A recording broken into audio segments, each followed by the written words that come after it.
All right, guys, today we got a very special episode for you. We got the Bronx OG, Triple OG in the house tonight, man. This man has contributed so much to hip hop in various ways. We got the one, the only K-Born in the house. Yo, K, how you doing today, baby? Maintaining, man. Enjoying myself, man. Enjoying life, man. You know? Yeah, you looking Working good, hard. man. Thank you, man. Life's treating you well, right? Yeah, man. Yeah, I'm eating good, man. I'm starting to cook more, learning how to cook now. I got an air fryer, so I've been putting that to work. Yo, them joints is dope. Yeah. Turn anybody into a chef. Right. So I like to start at the beginning so we can give the people a better understanding of who you are, where you came from, and how you got to where you are today, right? So where were you born in the Bronx? I was born on, my mom was living on Clay Avenue, 167th and Clay. And then from there we went down to 168th and Grant. Not Grand, because we got Grand Avenue, Grant with a T. And then so you're growing up in the Bronx in the 70s, right? Yes, born in 1968. You know, my mom's and pops came from South Carolina. So when they came, I already had one brother and a sister. You know, they like 3 years older than me, and then one is 6 years older than me, my brother.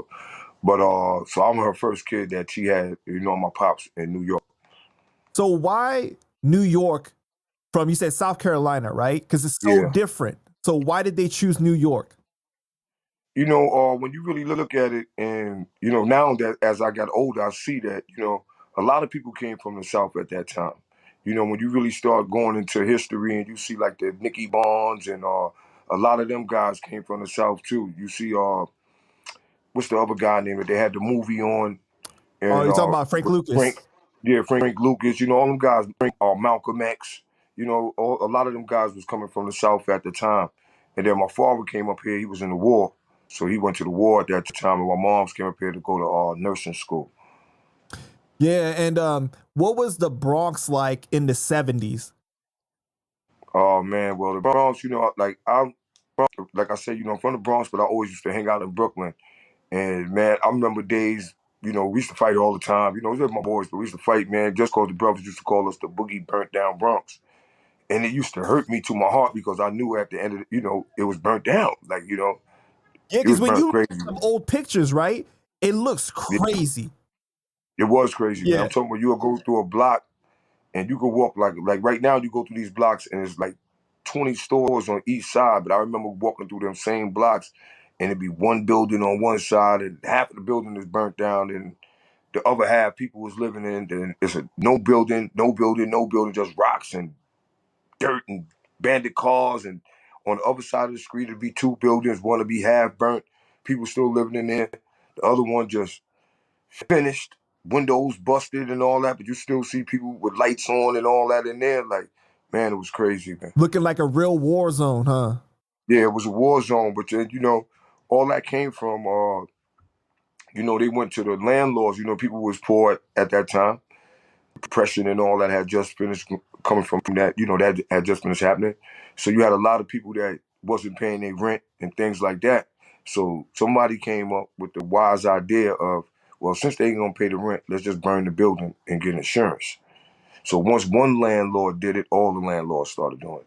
And so, eventually the law caught up on it and the insurance companies caught up on it and put an end to it. But as long as it was going through and insurance was paying, man, the Bronx was on fire. Mm-hmm. I'm every day. I remember like 2, 3, like it can't be this many people just, falling asleep or this, that, and the third. I mean, it's 2, 3, 4 buildings burning down at a time. That's crazy, on different man. blocks. You know what I'm saying? So as a child, what were you really into? Like, were you into sports or music, like from the beginning? I had an uncle that came up here with my mother. Because when my mother came up here, being that my father was in the war, my mom was young. Her mother wasn't letting her come up here unless somebody came. So one of my grandmother's brother, my uncle Dip, Bubba, he came up with my mother. So he was a little older. So Dip always used to, he worked in the garment district. So him being in the garment district, he used to always bring albums home and records. And eventually, as we got older, he used to let us go down there with him on his day off and buy us our own records. So everybody always had their own records. My mom's had her own records with her initial on it. Everybody had records, so we really was into music in the house. That's amazing, man. I know you said that your father was he was a Vietnam veteran, right? Yeah. Did he tell you stories about that and what he experienced over there? Yeah, my father told me that I would go to war over his dead body. He said, you can't sign up for the army. So I remember they used to send me all these papers. Man, I used to have like 1,000 of them recruit papers. So, I mean, the first day you get an age, boom. The next, you never had mail in your life, because we at that age. The only time you got mail is on your birthday. And when you got mail is your birthday. Your grandmother got your birthday call, so you can't wait. Or somebody sent you, when you get your mail once a year, Christmas, holiday, you get mail. All of a sudden, you getting mail every day. 5, 6, 7, 10. They was trying to drive people crazy, man. And my father was like, yo, you're not signing none of those. You going to the army over my dead body. And, from the things he experienced. He also told me that it's true that this way before the movie came out, Dead President and all that. He used to tell me how the people used to catch them over there, the Vietnam people, and let them go. That they used to have signs out there saying, black man, this is not your war. That they used to have signs out there saying, y'all just came out of slavery. Why y'all fighting somebody else's war? Yeah. He said, signs everywhere. Like, yo, y'all need to get out of here, man. Let them fight their own war. So that's true. And he also, one thing I learned from him, from that experience right there, I learned a lot of things from him, but, from him going there, is when I go to clubs and I don't drink, but when I did used to drink, I don't drink alcohol for like at least going on 13 years. But when I did used to drink and I go to clubs and all that, I never left my drinks around, things like that, regardless to who was there. Because he told me when he was in the Vietnam that the closest guy to him in Vietnam, they went to a club one day, and he said he was going to the bathroom. He told the guy to watch his drink. And he said as he was going, he got to the bathroom and more or less, not watching his drink, but to make sure that his homeboy is okay. Get him to look back to make sure he okay while he going to the bathroom. He's not watching his back. So when he came back, he asked him, he's like, yo, man, you put something in my drink? The guy said no at first. So he's like, yo, I seen you, man. I turned back around looking to hold you down. I seen you put something in my drink. Then the guy admitted that he put something in there, oh, nah, I just put it in there because I know you wasn't going to take it yourself. And this, that, and the third. Well, a rumble went down and both of them had to, they didn't get kicked out the army or nothing, but, probably got a little discipline. That's so crazy because during that time, obviously, black people weren't viewed as equal, right? But Yeah. you're good enough to fight in our war because we need people, right? Mm. But we're not going to give you equal treatment in this country when you are in this country. Yeah, and the sad thing about that you had a lot of people that was going to the war, coming back losing limbs, Right. Going through all type of flashbacks and all type of things, you know what I'm saying? In wheelchairs, blind, and to get back here and can't get a job, to get back here and be living on the street and begging for money, that's what was crazy. It didn't happen like, now, they try to do a little more for the vets, but the vets still be getting shorthanded. But at that time, you know how crazy that is, man, for you to just came from somewhere that you didn't want to go, that they basically forced or threatened you and said that either you gonna go or you gonna go to jail. So you went, you got hurt, you came back now, and the same people that sent you there is not giving you a job, is not giving you a place to stay, to live at. That got to be painful, man. And it's 100% wrong, but that's what was happening. And then a lot of people came back, being that they wasn't big. It's a lot of heroin out there, so a lot of the people came back on addicted to heroin. For one reason or another. A lot of people was taking it, but like my pop said, majority of people was taking it just to numb their mind. You go out there with 10 people, and the next thing you know is two of y'all. The other eight is dead, and watch them die. Watch them get maimed or whatever, stepped on a landmine, got blown to pieces, and they just needed to numb themselves. So a lot of people was getting it, and doing this numbing, they was getting addicted. And then coming back over here, you're addicted to drugs. You can't get a place to live. You lost a limb. You know, your family is destroyed because, you know, it's just was sad. Horrific things that you see that no person should see. And it's like you're basically given a life full of suffering forever because you can't ever unsee that. Yeah. You know, did your dad ever suffer from any PTSD, or did he seem to struggle in any way from what he saw? No, but when he came back with the alcohol, so he came back, you know, drinking a lot of alcohol and all that. But then when my little sister was born in like the early '80s, he stopped drinking and was going to programs and things like that, you know, till he passed. But he wasn't. He had to get out of that, you know, because the drinking had him. Mm-hmm. But something had to numb them. They needed something, you know, and then to get back here, good thing that, you know, my mom's at the job, and my father, when he came back, he automatically, he started working in the post office. So that kept him good, you know. At what point did you start to pick up the pen? Like, what age were you when you found yourself interested in hip hop? Well, you know, I'm like I said, you know, I wrote for the Source magazine for 8 years. I wrote with Hip Hop Weekly for 2 years. I'm the chief editor right now of Behind the Scenes magazine.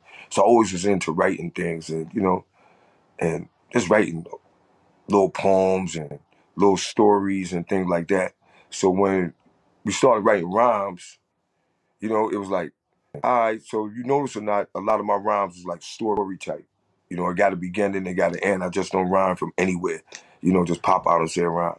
It got to be like a whole, this what it's about, and explaining, breaking down what it's about, and you don't try to stay on that subject. So, always was into rhyming, you know, writing things like that. But I really got into rapping and writing rhymes. I was saying about like seriously in about '86.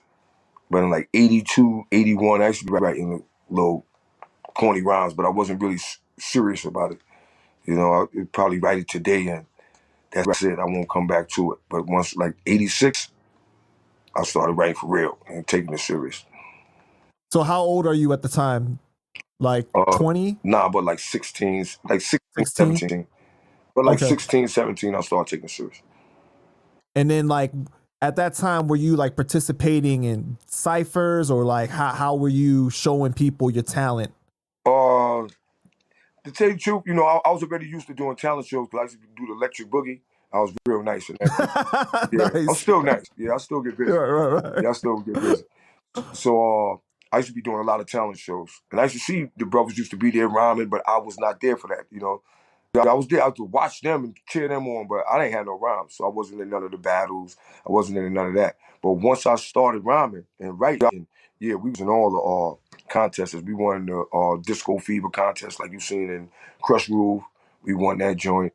We was in the Zodiac and Latin Quarters. Anywhere they had a contest at, we was there. The Devil's Nest, anywhere at the Castle, and we number one all the time. First place, first place, first place, first place, individual. And nobody never knew that we was a crew until we won the Disco Fever contest. The first time it was a tie it was 3-way tie at the first time we went. So they let the crowd judge it out. I won.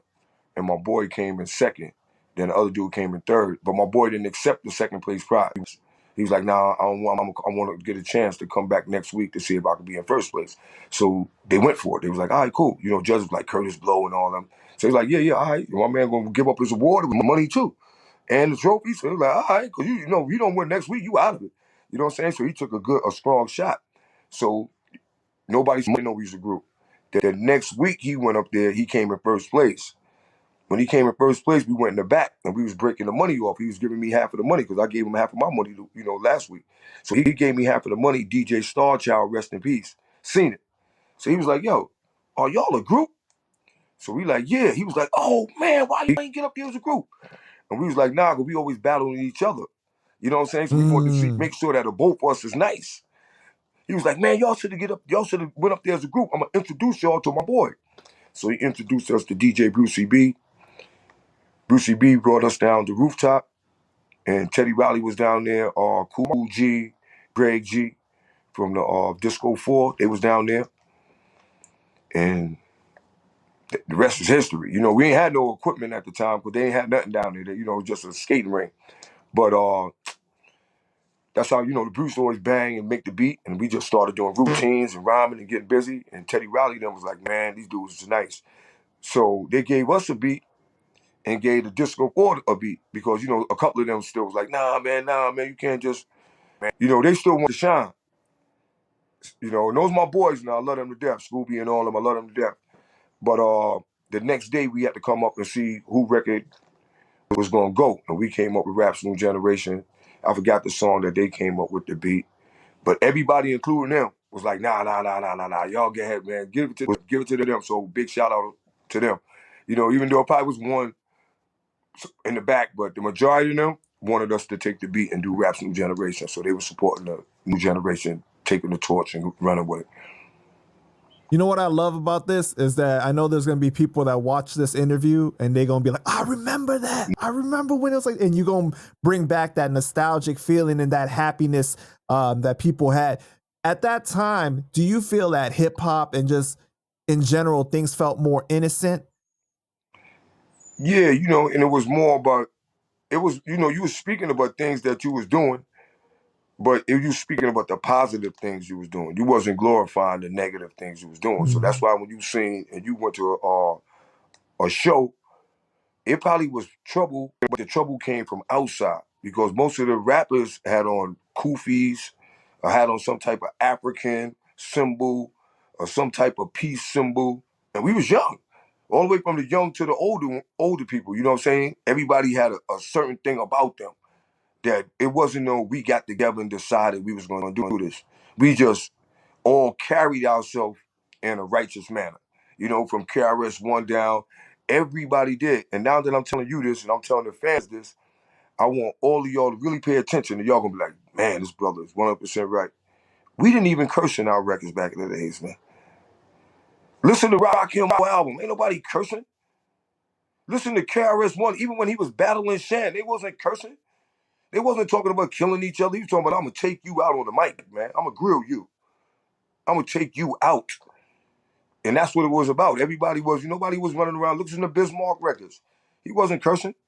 Shut up, Rock. You know what I'm saying? Big Daddy Kane. And it was hard. Big Daddy Kane was hard, man. He didn't have to curse to get no point across. Let me ask you this, okay? So, do you think that it's because that element of hip hop, the knowledge was still so powerful in hip hop? It was so at the forefront, right? Do you think it was because of that that really helped spawn that? Yeah, and you know, and plus we was educated, man. You had brothers going to the rallies. You had brothers like Wise, the brother Wise from the Poor Righteous Teacher. These brothers walking around with books. They had a whole crew, the Q-Tip and the Native Tongues. All these brothers walking around with book bags, with books in them. Kwame walking around with books. So we, you know, it was cool to have to be educated. And when it got, you know, it started changing, and they made it uncool to be educated. You know what I'm saying? And that's where it got messed up at. So you ain't cool no more if you read a book. If you get in the video, you got the glasses on, and you sit and you reading your book. Oh man, that joint is whack. When that came in, that's where things start going down. When brothers stop and sisters stop reading books, because how could you bring knowledge if you're not reading? You don't have no knowledge. So what could you speak about? The little bit of things that you know. You know what I'm saying? Because your knowledge is limited. So your vocabulary is limited, and your chain of thinking is limited. So you know, you're saying that's why you really hear, if you pull out 50 records right now, 48 of them sound exactly alike. You know, it's a lack of education right now. You know what I'm saying? And as people get more educated and start getting educated again, you will see the styles in the music and the topics and what they're speaking about are changed. Well, because you think about it, right? During this time, you had the powerful parties like the Black Panther Party still available. So preaching about the rights and the movement and the knowledge, right? And then after that, you started to see the crack epidemic and what it did to the people. And it had such an effect on hip hop because hip hop is coming from the streets. Yeah, in a way, but the streets gonna be the streets. That don't mean that we gotta indulge in what's the streets, because to tell you the truth, it's supposed to be a business. Right. So even though it's the streets is right here, this is a business, man. You can't bring the streets into the business. Nobody goes and do a drill in McDonald's. The postman don't come out the post office and say, "Yo, man, I'm gonna go push my thing up here. I'm gonna go spin a block and go throw away my career and throw away myself and put myself in prison because this is what I got to do in order to be a postman." That nobody should be a postman. You know what I'm saying? So when you came to that, you just could do both things. You can't do nothing at the same. You do this here and you do this here, and once you start mixing them both, you see where it's at right now. We have I was explaining earlier. We go down to Chicago. Chicago right now could have been the forefront of hip hop. You had some of the best rappers in Chicago, man, all in one era. They had like 1,000 rappers. That's a little exaggerated, but they had at least like 50 strong rappers, man. They could have took over the scene from Atlanta, from LA and New York, and just been right there Mm-hmm. and sat right there for at least about a good 5, 6. They had so many rappers they could have kept it for about 10 years, man, and they blew it in less than 2 years, 3 years, and by bringing the streets into business. Nobody blew it for them. They blew it for themselves by killing each other, by going to jail, by catching all these big outrageous charges that you ain't gonna get out for 30 years, 40 years. So, and that was an opportunity to start so many new businesses in Chicago and bring so much money and save so many lives. All they have to do is stay business. Stay business, man. Stay humble. Let people want to come to your state right now because your state is rocking. City rocking, man. You want people to come. You don't want to scare the people away. I'm going out there, man, because these guys beefing with this guys and this guy's shooting at this guy. And you don't want to do that because it takes away the money, it takes away the value, it takes away the opportunity. And that's what happened. Let's take the people back. Can you help describe what it was like with the park jams and you seeing, the music playing and Africa Bambaataa and just like that movement? What was that like witnessing that? Man, it ain't nothing in this world like a park jam. Oh, man. I remember, man, and I'm from the Bronx, so it used to be like, you come outside in the Bronx, like you can see, this is what I'm wearing today. Just a hoodie. We ain't cold in the Bronx, so we DJ all year long. We have cookouts all year long. So it could be like right now, if this was back in the day, and the weather is like today, and we ain't had no day for a jam. Oh, yo, it's gonna be a jam Friday, man. Jam could be Monday, Tuesday, Thursday, any day. It could be a jam. But being that today is Friday and this weather right here, it's about 50 jams in the Bronx, man. Wow. Every schoolyard got a jam. Every little side block got a jam. They DJ out there with all the equipment, man. And if I'm lying, I'm flying. If it's 50 jams today in the Bronx, and don't forget, we ain't got no cars. We on Adidas and Puma. If it's 50 jams in the Bronx today, I'm going to be at about 24, 25 of them joints, man. Word up. We going to start here. We just going to keep walking the way we hear the music. And you may be tired, but when you get to a block away from that next jam, and you start hearing the music, everybody just start walking a little faster. It just wasn't that like, yo, man, we got to start. It just stepped in. You start pepping up your steps. Everybody start pepping up their step. As soon as you got there, it was on, man. It It was energized on. you. Yeah, it energized you. It was a beautiful thing, man. You see the dude back there, he cutting up. You get to watching, and back then brothers was showing off. So you got the brothers spinning around, and you got theater on them coming with, they got their eyes tied up, and they putting on a whole show out this joint, man. So it was a real nice experience. The rappers battling. You got the Cold Crush over here. They got on 3-piece suits in the park. Yeah, but that's how it was. You got the Crash, the Cold Crush. You got the Fearless, whoever they battling, they got on tuxedos, limousines pulled up. You know what I'm saying? It was serious, man. It was serious. You like, man, what the limousines about? You know what I'm saying? Flashing on them, jumping out. Yo, yeah, we came to battle. Nah, you just didn't come to battle somebody. And you jumped off the 4 train. Nah, bro. You pulled up. For real. Limousines is out this joint. Yeah. Brothers pulled up, man. Brothers got their finest on. Just the battle. Outside. Do you You think that know what there I'm was saying? do you think there was more of like a mentorship of like older people bringing along the shorties, being like, yo, this is what it's like, and like really showing them what hip hop was really about?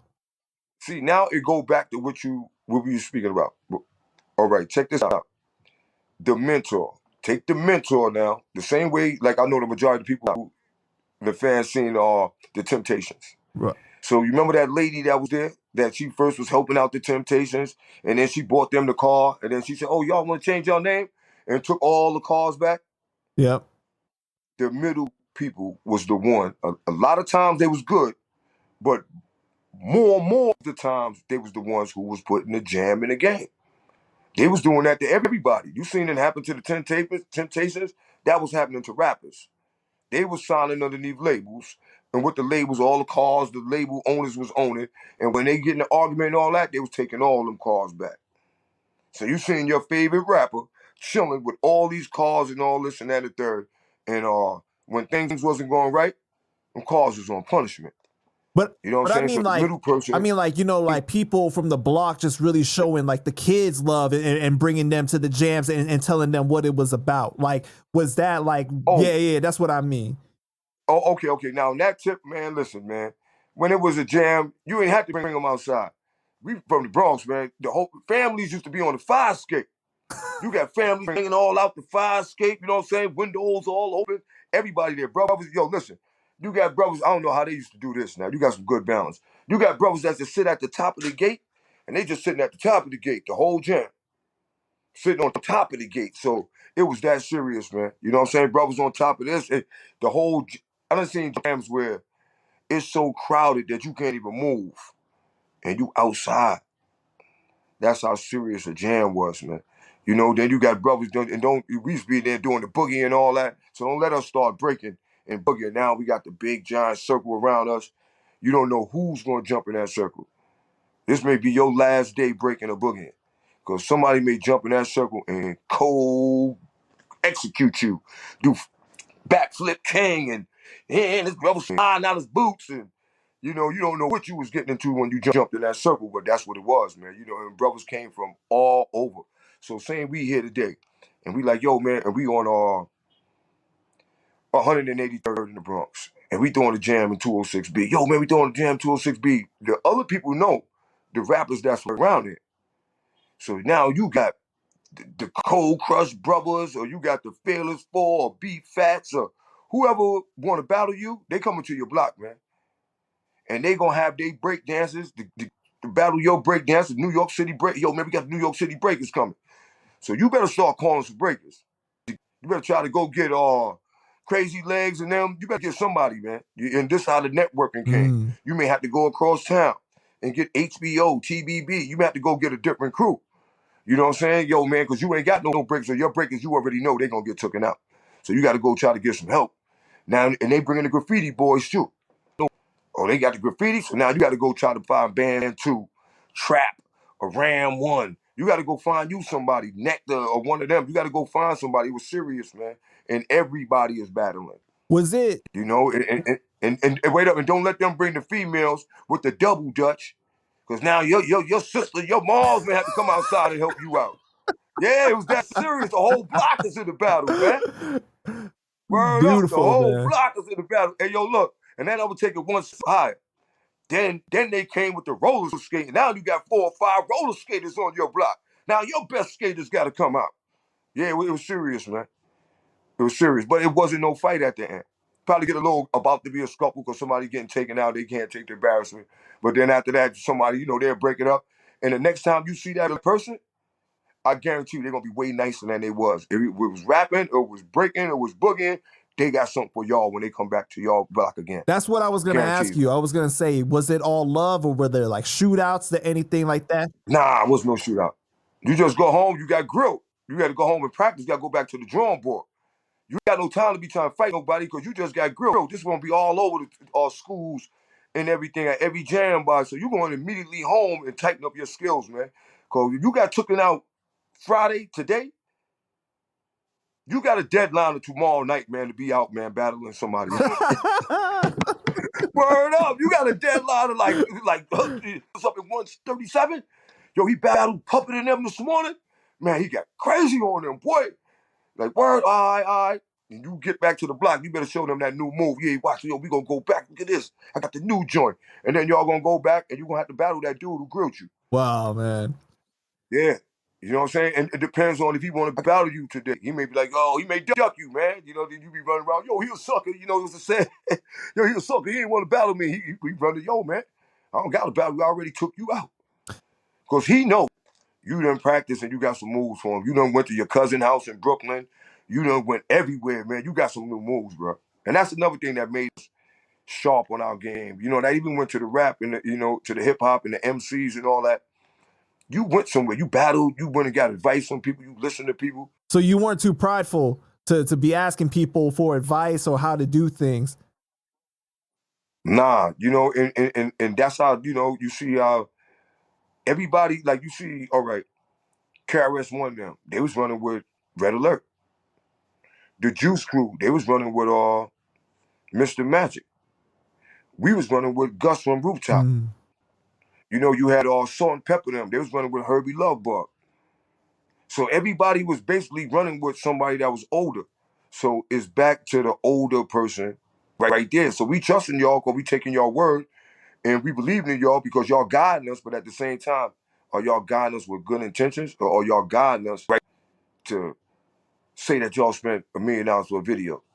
Or saying that we need to go to this studio over here that costs $30,000 an hour, and you putting us in a lifetime of debt that we owe the label for the rest of our life, but y'all guys got mansions and Lamborghinis, and y'all guys is being glorified, and y'all guys is going to the Hall of Fame, and y'all guys is up on these big platforms and has millions and millions of dollars off of our young sweat and our backs, and we out here like this.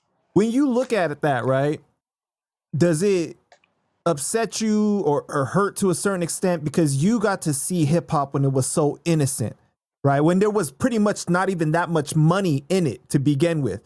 And then when you start to advance the business side of it, it's like the genre suffered to an extent. Yeah, and when it suffered to an extent, and then the guys that benefit from it is not guys that was in hip hop.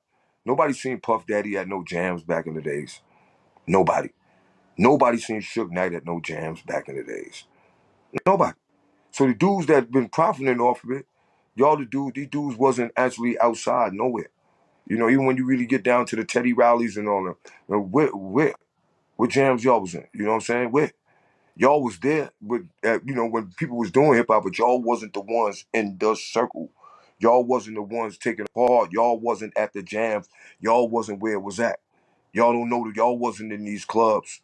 You know what I'm saying? Where people was getting their heads popped, because we don't forget, they're playing hip hop in grown people club. They're giving us a couple of hours, but these clubs still got things that was going on. Hip hop just started. This club been going on for years, for decades.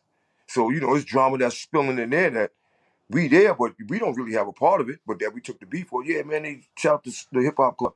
The hip hop people was kids, man. The adults was fighting over there. The dudes over some coke or whatever they was fighting for. They ain't had nothing to do with us, but they let us use their venue. We ain't had no money to rent big venues, so the weight came back on us. But these guys wasn't there.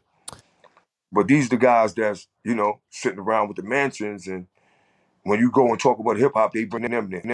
Oh yeah. Come on, man. Puff Daddy them don't know nothing about no hip hop. These dudes be killing me. And I be seeing them on, these dudes getting HBO giving them money and Netflix giving them money and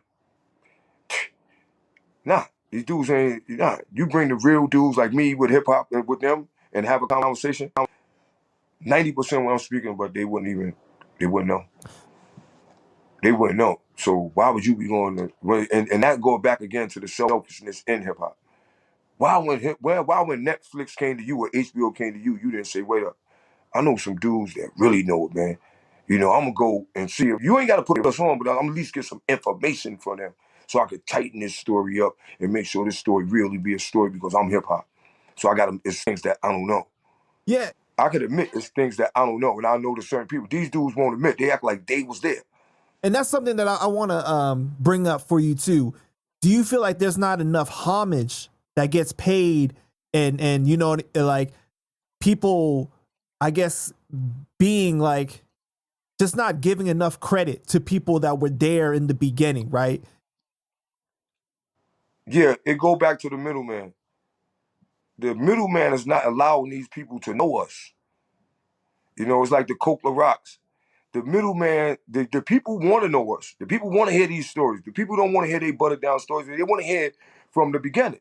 They want to hear all of that. But the middleman is not allowing that.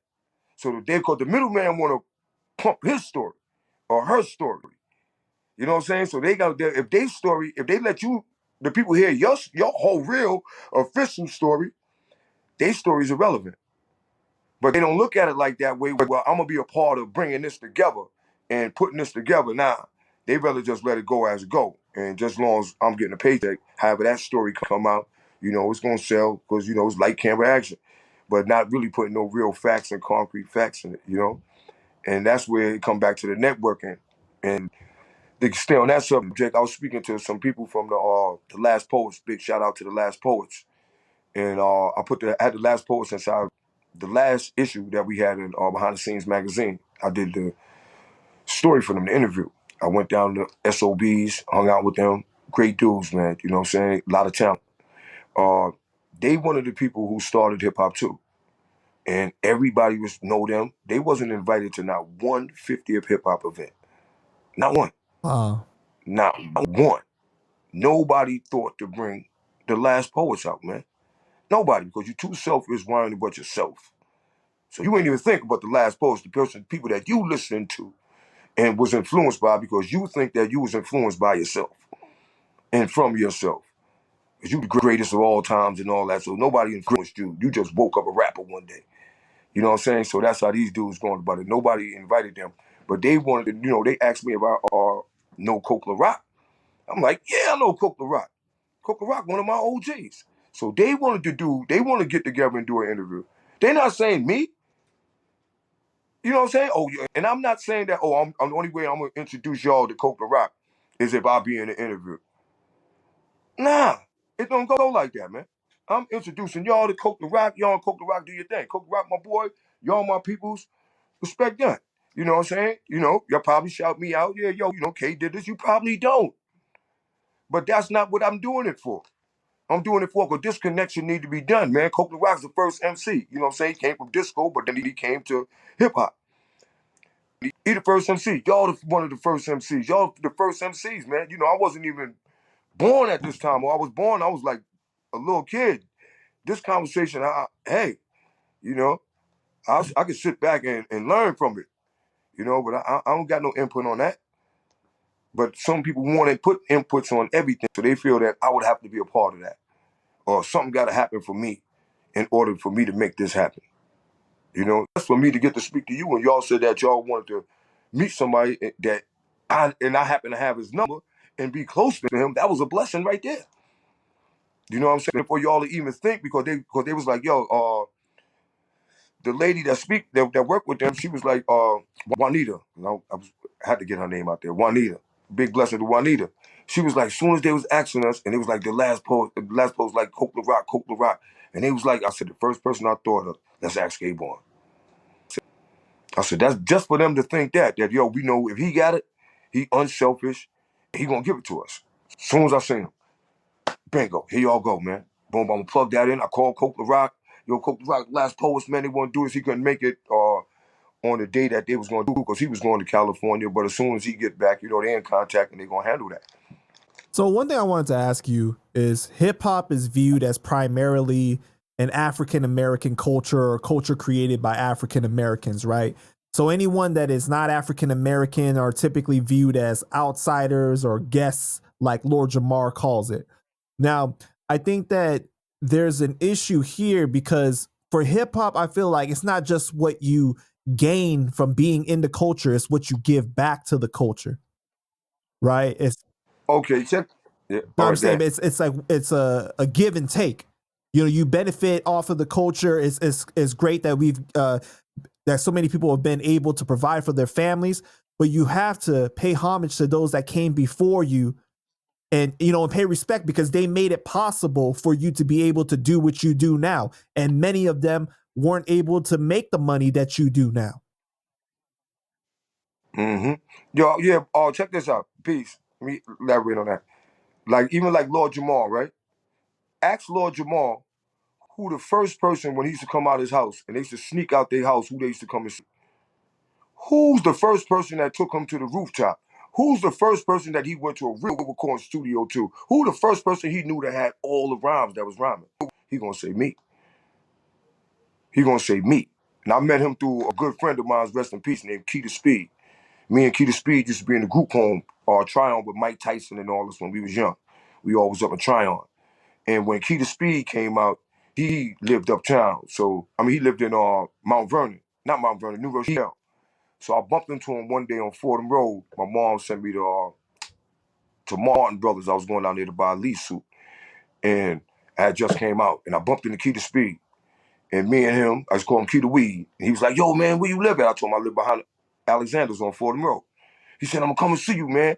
Him, Big Josh. They had a friend with them named Big Josh. They used to steal Big Josh's father pick station wagon and come and hang out with me on behind Fordham Road.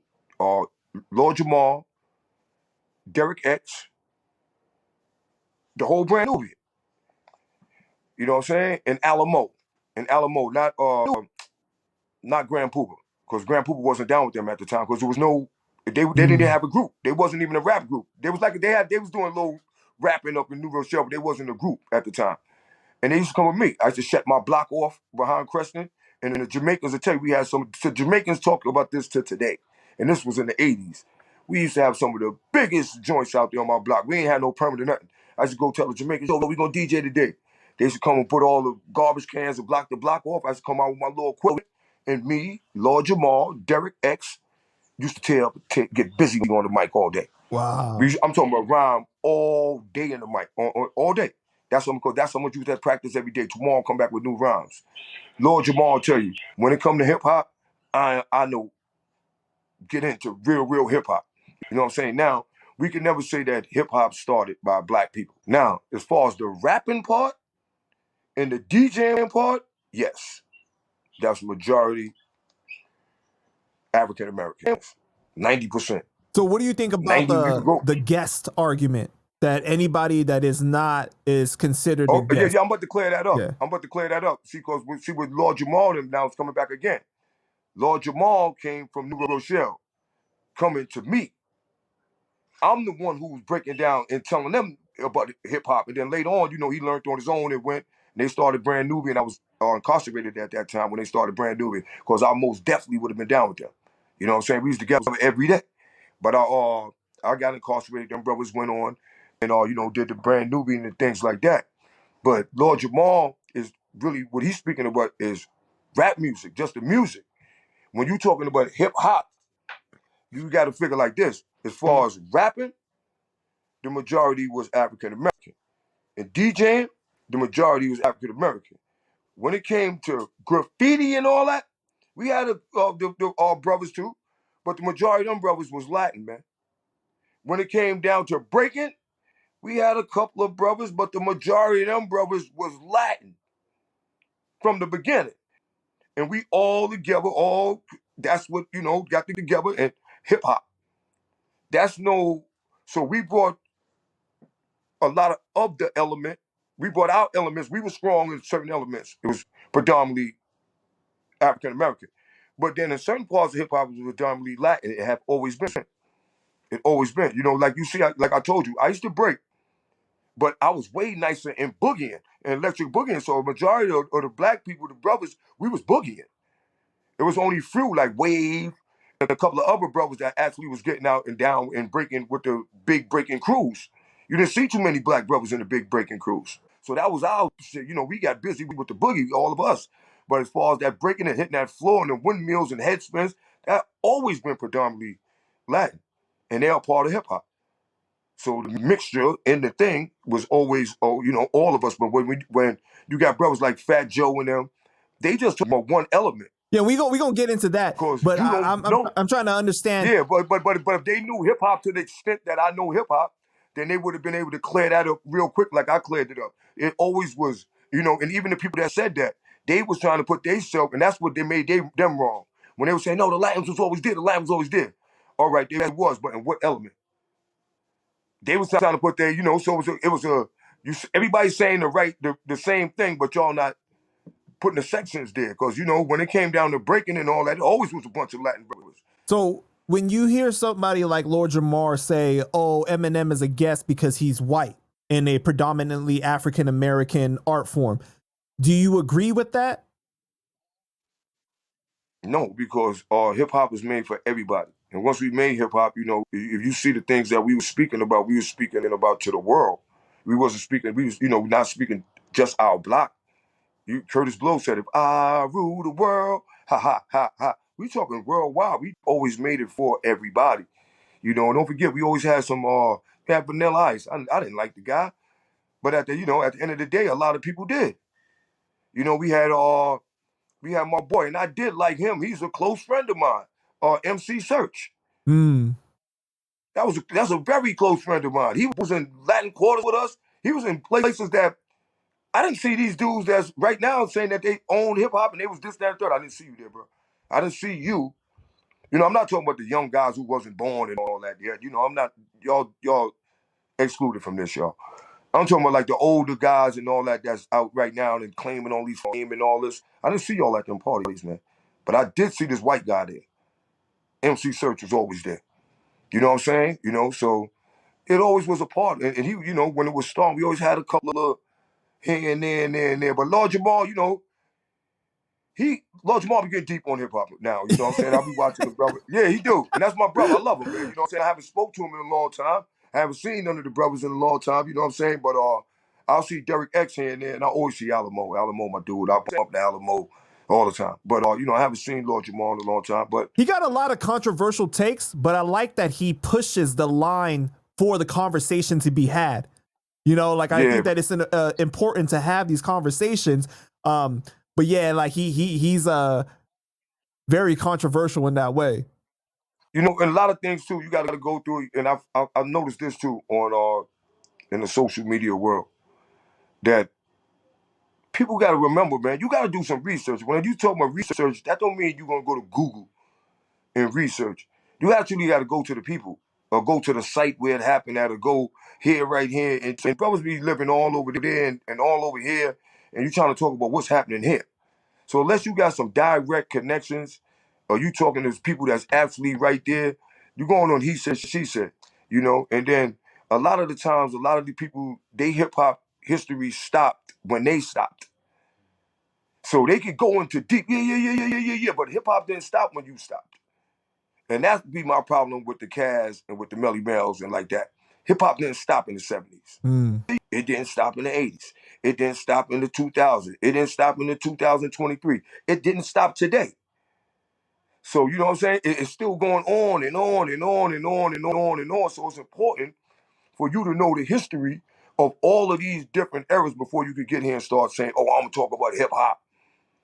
Instead of saying I'm going to talk about my era in hip-hop. Or I'm going to talk about the couple of eras that I know in hip-hop. Don't say you know hip-hop. But then they're going to start asking questions about this, that, and the third. They may take it to, and you can't really go there. And that's where you need to do some research and go get the people that do know that. You know what I'm saying? Let everybody be good at what they are good at and stop trying to be good at everything. One person. Because I think that there's this narrative that exists, right?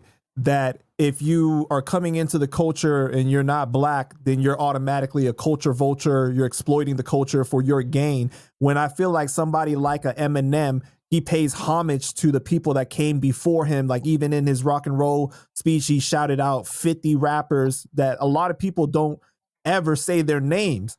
And so I think he's a real student of the game, but that's like one example. Now, there are other artists that, that aren't black and that don't pay homage. And there are artists that are black that don't pay homage as well. So I feel like, there's a lot of people that exploit the culture and don't give back to the culture regardless of their race. Yo, I'll tell you the truth. All the brothers that ran off with all the young kids' money, y'all culture vultures. All the people that wrote all them contracts knowing that the kids was going to get jerked, y'all are the culture vultures. All the guys that's running around getting all these awards and all that, this, that, you know that you jerked people, and you know that you gave them wrong contracts, and you know that people like Black Rob died broke, and you know that people like Craig Mack died broke. You are the culture vulture. People like Suge Knight that was running around bullying people and doing all this and hanging brothers off the windows allegedly. Those are the culture vultures. Those are the culture vultures. How could Eminem be a culture vulture when as soon as Eminem got on and got a couple of dollars, he went all the way to Queens and got 50 Cent. 50 Cent put on the G Unit. G Unit, then he stretched out and went all the way to Cali and got the Game. Then he went all the way to Memphis and got Young Buck. All that came from Eminem. So how could he be a culture vulture? It's mathematically impossible. As soon as he got on, he went and he didn't go and I'm down with Sony. He's the A&R Sony. So he signed them and gave them Sony budget money. No, he gave them the money he earned from him making records. Say, you know what? I'm gonna open my up a label and I'm gonna go get these dudes some money. He didn't say that he gonna get them money because they was black. He said I'm gonna get them money because they are dope. I'm gonna get that 50 Cent dude. Nobody wanted to give 50 Cent a deal. Nobody. And he was fired. He's still fired. Nobody wanted to give 50 Cent a deal. So that means Empire, all these movies and all that's out 50 doing, that's all Eminem. Because he's down with Eminem. So I get to be a culture vulture when people standing right here watching these movies every day. Y'all I can't wait. I got to get upstairs and watch. What's 50 Empire? I can't wait to get up there. I'm hearing it. Yeah, Power. I'm watching people watching all the things that 50 doing. They're supporting it. Eminem is behind that. It would be no 50 Cent if it wasn't Eminem. So he can't be a culture vulture because all the things that 50 Cent doing is a shine to Eminem. All the things that all the other people that 50 done touched, it's a shine to Eminem. Even Mary J is on 50 Cent joints and all that now. Right now, today. Right. So that means that Eminem is still putting in work for hip hop, still putting in work and feeding black families, man. He's not a culture vulture, brother. You know what I'm saying? He's not a culture vulture. He's not a guest. He's a part of hip hop. And he's doing it way more than what the guys was doing. He brought more to hip hop than Teddy Riley brought to hip hop. Name all the artists that was down with him. And they all gonna have a sad story behind it. Name all the artists that was down with Puff Daddy. They all gonna have a sad story behind it. Name all the artists that was down with Suge Knight. They all gonna have a sad story behind it. Name all the artists that was down with Eminem. They all doing good. So who's the culture vulture? I never seen nobody say, I'm suing Eminem, man. I ain't get mine, man. I ain't here. The only problem Eminem got is baby mother. And we all had them problems. So we all could relate to that. The only person talking about, he owed me some money. He did that. That's his baby mother. That's personal. That's between him and her. And 90% of males will say, man, I went through that joint too. And we ain't Eminem. And we ain't even got married. I know brothers that ain't even got a job and be like, man, my baby mom's on me for money worse than that yours on you, Eminem. So we, as males, we can understand that. But as far as like putting money in black families and putting money back into hip hop and doing like he has. He has, man, a lot. He did way more than the black. If the black people that's in hip hop do 10% of what Eminem do, we'll be good, man. We'll be good. Yeah, I don't think a lot of people, give him that credit. Because like even like for example, like he went into the battle rap world. He did, tried to put those people on as well, right? He had that whole situation. And then like if you look at the majority of the artists that he has put on, they're black artists. Yeah, like and he put his whole crew on. What was his crew? D12. Huh? D12. Yeah. He put them on, and they had some hits, man. Those are my dudes, man. Rest in peace to the one brother. Yeah, Proof. They had the chubby dude down with them and all them. Yeah, they was nice. But and as soon as he got on, he put them on. Yeah, the brother right. Proof. Rest in peace, Proof. Yeah, that was his man. He put on what's my other man? Ross the 5'9". Royce the 5'9", yep. Royce the 5'9". Come on, that's his man. Come on. They may go through their little here and there and there. But he's been dedicated and loyal with these people from the beginning, man. Dr. Dre. I ain't never heard Dr. Dre talk about nothing bad about him. Slaughterhouse. So this is like things that he gave back to hip hop. It's not too many people that they gave back to hip hop that the people who ain't sad or mad or like, yo, man, nah, I didn't get, you jerked me or you did this or that. So, I give Eminem that. So you really got to witness the growth of hip hop from early on. And you touched on it kind of briefly, but, the whole debate about hip hop was created by blacks and Puerto Ricans 50-50, right? Well, Fat Joe's the one that said 50-50. Yeah, but Fat Joe was talking about rhyming. I mean, Fat Joe is talking about, like, Fat Joe them is just put everything into a gumbo soup. So that's why Fat Joe was saying, yo, now it was Spanish people there, was Spanish people there, Spanish people there. It was Spanish people there, Fat Joe. But it was more, the Spanish people was breakdancing, Fat Joe. Or the Spanish people was doing graffiti. The majority of the rappers was African American. The DJs was African American. You had Charlie Chase and probably like one or two more Latin DJs. That was it. That was the end of that. You know what I'm saying? That was the end of that. Then later on, Doo-Wop came, because Doo-Wop was a kid. That's one of my brothers. You know, Doo-Wop wasn't DJing at that time. So he was, you know, it was only like, Kid Capri wasn't DJing at that time. Kid Capri, one of my brothers, grew up with me. Kid Capri wasn't DJing at that time. So when people are having this conversation, they need to be more specific about all the different elements of hip hop, right? Yeah. Because you just can't say hip hop, because we wasn't taking hip hop as one thing. It's elements of hip hop. And in certain elements, you know, it was always predominantly Latin when it came to graffiti and predominantly Latin when it came to breakdancing.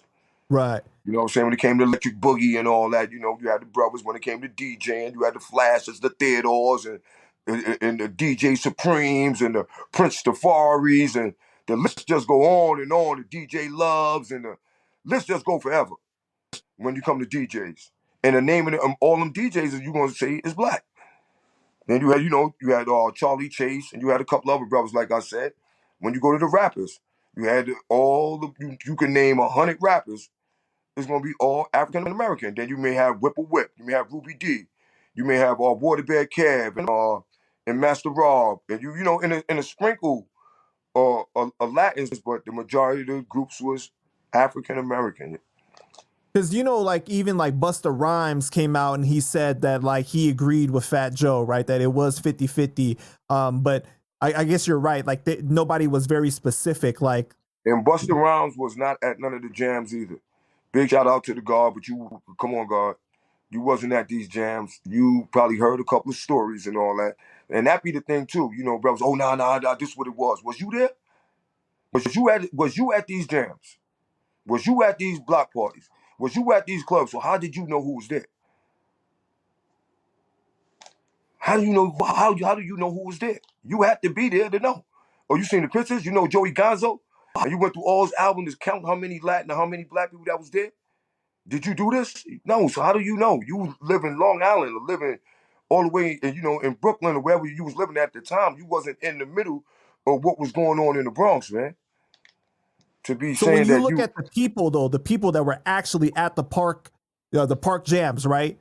The people that may not have been doing the dancing and everything, but the people that came there to enjoy themselves and support, was it mainly African Americans or was there a lot of Latinos there enjoying and the entertainment? Okay, now when we went to the jams, right?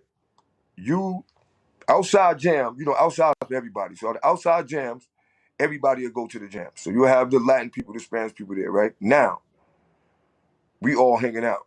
When we start playing our radio on the block, when it ain't no jams, all the people that listen to hip hop is the African Americans. We down here. All the people that listen to AEIOU house music, which was the Latins, and got the Webo boots on, and they got their little joint on. My man Johnny up there. My boy came out with I'll House You. Girl, I'll House You. You know, Sammy B and all them. You had Esa Loca, Dale Webo. I was down with them too. But they was down the block. We all hung out together, but when that radio came on, yo, Mr. Magic, all the brothers ran this way. And all of them ran that way. And when we all hung out, like I said, we all hustled together. We all selling weed and all that together. Yo, y'all, we go to a party. Where we going? And yo, all the black brothers got together. We all throwing out outfits, and we all going to Skate Key, Skate Fever, uh, the Latin Quarters, somewhere. All the Latin people that we hung out with, including my baby mother, and whatever Latin female, whoever I was going out with, they all was going to 1018, Studio 54, the La Mirage, and all of those clubs. And we all meet up later on that night and go to White Castles and where we going. We all went to separate clubs, so they need to stop that, man. I don't know how they sit here and get on this internet and be saying that. I don't know how Fat Joe can say that either and being Latin. You can't get one person in his family to get on there and sit next to him and co-sign him saying that. Get somebody that was in his house, that live on his block, that's Latin, a female, and let her, and I bet she'd be like, I wasn't going to no jam with you. Hell no, I wasn't going. I was going to 1018. I was going down here. I was going to listening to my joint. You know what I'm saying? They was going to do what they do. They had Stevie B. To be fair though, Joe has said things like, he was carrying the crates for Africa Bambaataa, and like, I've heard other people say the same thing that are Latino as well. So they feel like, I think for them, they feel like they participated in that way, right? Oh yeah, oh yeah, most definitely. I ain't gonna take that from most definitely now, because you got to figure, a lot of Black people too got a lot of skills too with electronics. So you did have a lot of brothers like with the speakers and this and that, third. Yeah, that part played everybody. I'm not. No, he most definitely is true with that. He most definitely. When it came down to the speakers and getting equipment over there, everybody did that. You know what I'm saying? That was the Latins and the Black. But when it was time to showtime, who grabbed their mics? The African American brothers did. Who got behind them thing to start spinning them records and start pulling out crates? Who was we carrying them records for? The African Americans, man. That's what we was carrying them records for. Who house at the end of all this, and we got to bring these upstairs. Who apartment we bringing all this equipment to? Bringing it to Supreme House. We bringing it to this dude house. We bring it to those Black people houses, man. We was bringing all that equipment to at the end of the night, man. Whoever, regardless of who was down, who got behind on when it said showtime was the battle, who was battling. That's what counted. Who was behind the turntables? Who was DJing? Who was the MC? African Americans was. You know what I'm saying? It was sprinkler Spanish people there, but you wasn't on the mic. You wasn't, you was down, but it was different, man. You know what I'm saying? And brothers tell me that, especially, we was all going, you look at the crowd. All you gotta do is look at the old hip hop thing. New York is, all of us is multicultural. So why every jam I go to and I take a picture in the jam, I see Black people there. And then I'll go to a thing where the house music at, where they had like Stevie B, they had the Cover Girls, they had all of them groups. They was nice groups too. But those were the house music groups. Those were more where the Latin people was going at, I liked the music too. I went, but I knew that it was two different clubs, and I knew at nighttime we went two different places. And I know that 99% of the time, me and my baby moms did not end up, but my baby moms probably came to the rooftop one time. Once. I was with them the whole time I was young. To clarify for the people, your baby mama is Dominican? Puerto Rican. Puerto Rican. Puerto Rican. At that time, the one I was, that was my first two kids' mother. She's half Black and half Puerto Rican, but she was more Puerto Rican. You know what I'm saying? She probably went to the rooftop once with me, bro. Probably came to the, and I probably I had to be doing a show that day. And she watched me every day, every weekend. Yo, when you going rooftop? All us going. She was going to Devil's Nest. She was going to 1018. She was going to one of them joints downtown that was playing house music. And they play like 2 or 3 rap music in it. But then where we was at, we was playing hip hop, but then they played like 2 or 3 house music in it. Because they knew House You by the Jungle Brothers was rocking. They knew Esa Loca was rocking. They knew that, you know what I'm saying? So they had to play that at the club. So that's how that mixed in. But nah, it was not like that, man. And the people will tell you that from the gate. You go do a survey in the Bronx and ask people, they be like, nah. You be like, yo, what year you started getting the hip hop and all that? Latin people, they be like, when I got older, like when I was younger, I was in the house music. Look at Madonna. That's how the majority of the Latin people was dressing. Like Madonna, the females was dressing like that. But that was the house music style. All them clubs, Fun House. Those were big clubs, man. Those were house joints. Danceteria. That was way bigger than the rooftop. We was going to house parties and jams and basement parties. They was going to Danceteria. They was going to the Fun House. You know what I'm saying? They was going to the World. Those were house music joints. Hip hop ain't getting no rock in them clubs I just finished naming. And those were like the biggest clubs out at the time. But all the Latins went there, you know? Majority of Latins. So when you look at somebody like Africa Bambaataa, right, and all the claims that's been made against him, but he's contributed so much to hip hop, are you able to separate the two? Or like, because some people have a hard time with that.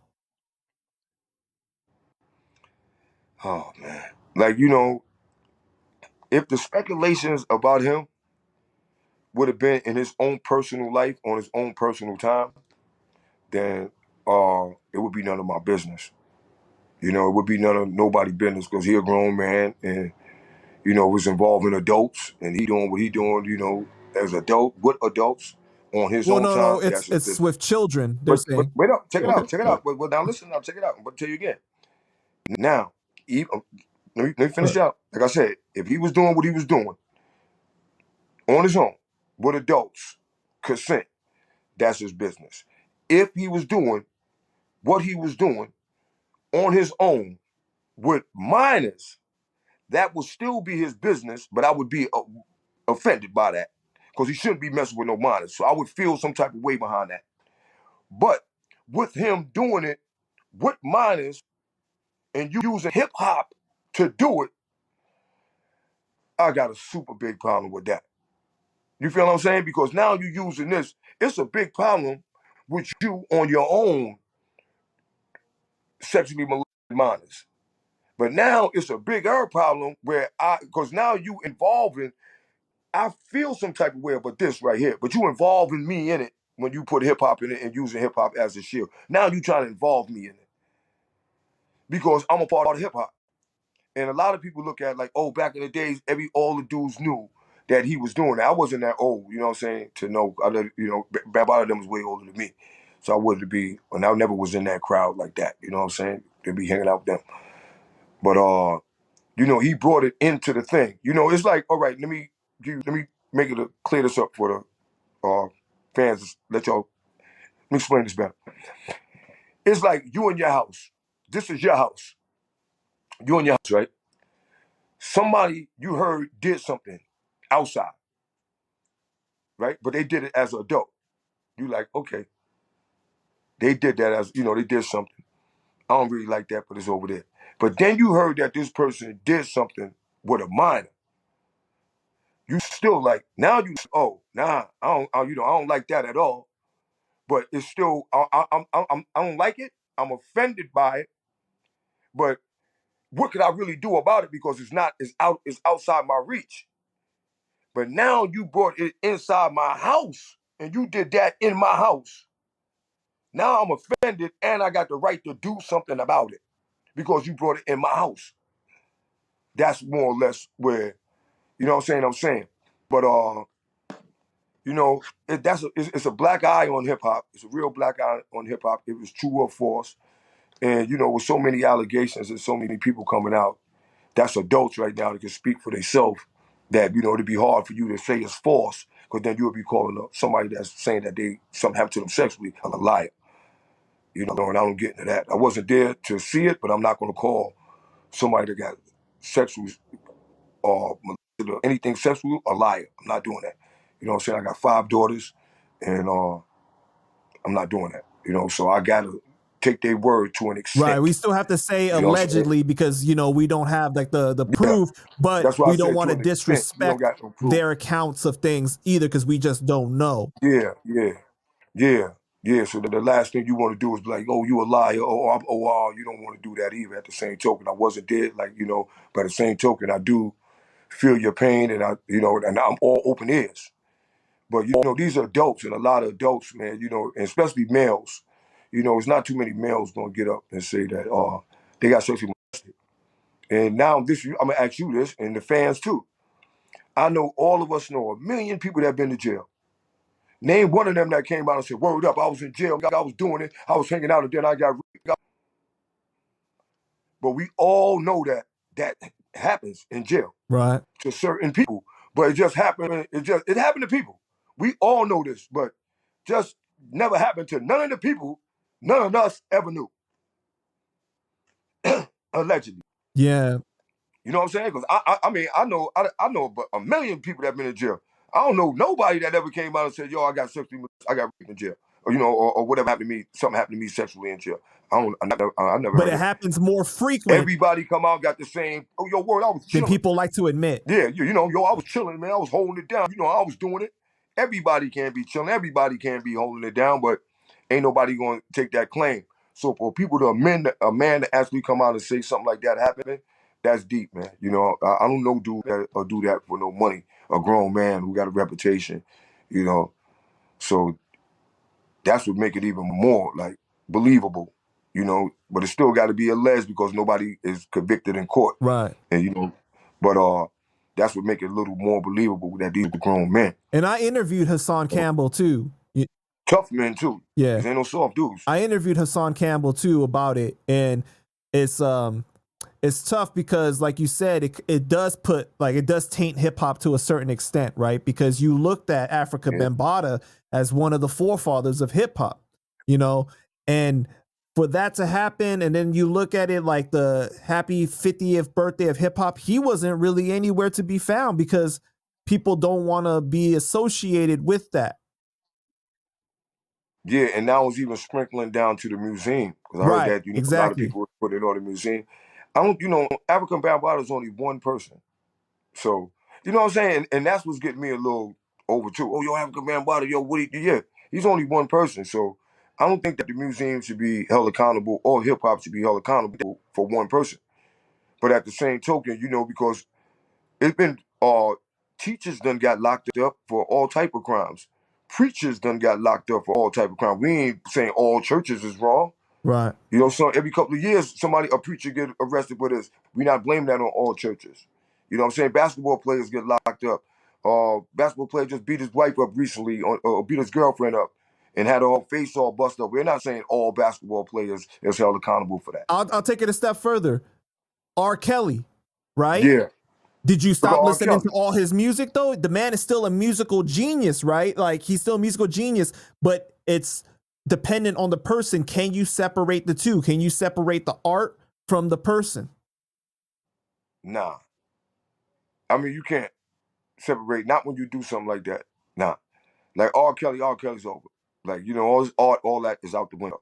It's because you went over the line, bro. You know what I'm saying? Now, somebody who may not know your story may like you artistically, but a lot of people that once they found out what you did, all the things that like your records and all that, like it just brought a bad taste in their mouth, It's like you go eat something that you always like, now you get sick off it. Yeah. You're like, oh man, I'm not messing with that no more. And you don't want no parts of it no more. Oh, well, my aunt gonna cook it. I don't care who cook it. I don't want it, man. You know what I'm saying? And that's how R. Kelly and Did you see what Stephen A. Smith said though? Stephen A. Smith came out and said, "Oh, well, he's in jail now, so it's okay to like the music again, though." nah, I mean, that sounds, Stephen A. Smith says a lot of stupid things at times to be an intelligent guy. You know what I'm saying? Like, sometimes he let his, like my mom would say, man, think before you talk. You know what I'm saying? Think before you talk, man. That don't make no sense. That's a slap in the face to the victims.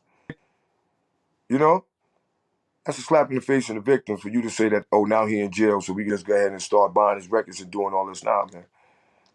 If we not promoting them then we not promoting them now. But Africa Bambaataa did things, but they made a couple of records, and he got the crew together here and there. But a lot of other people was doing that too.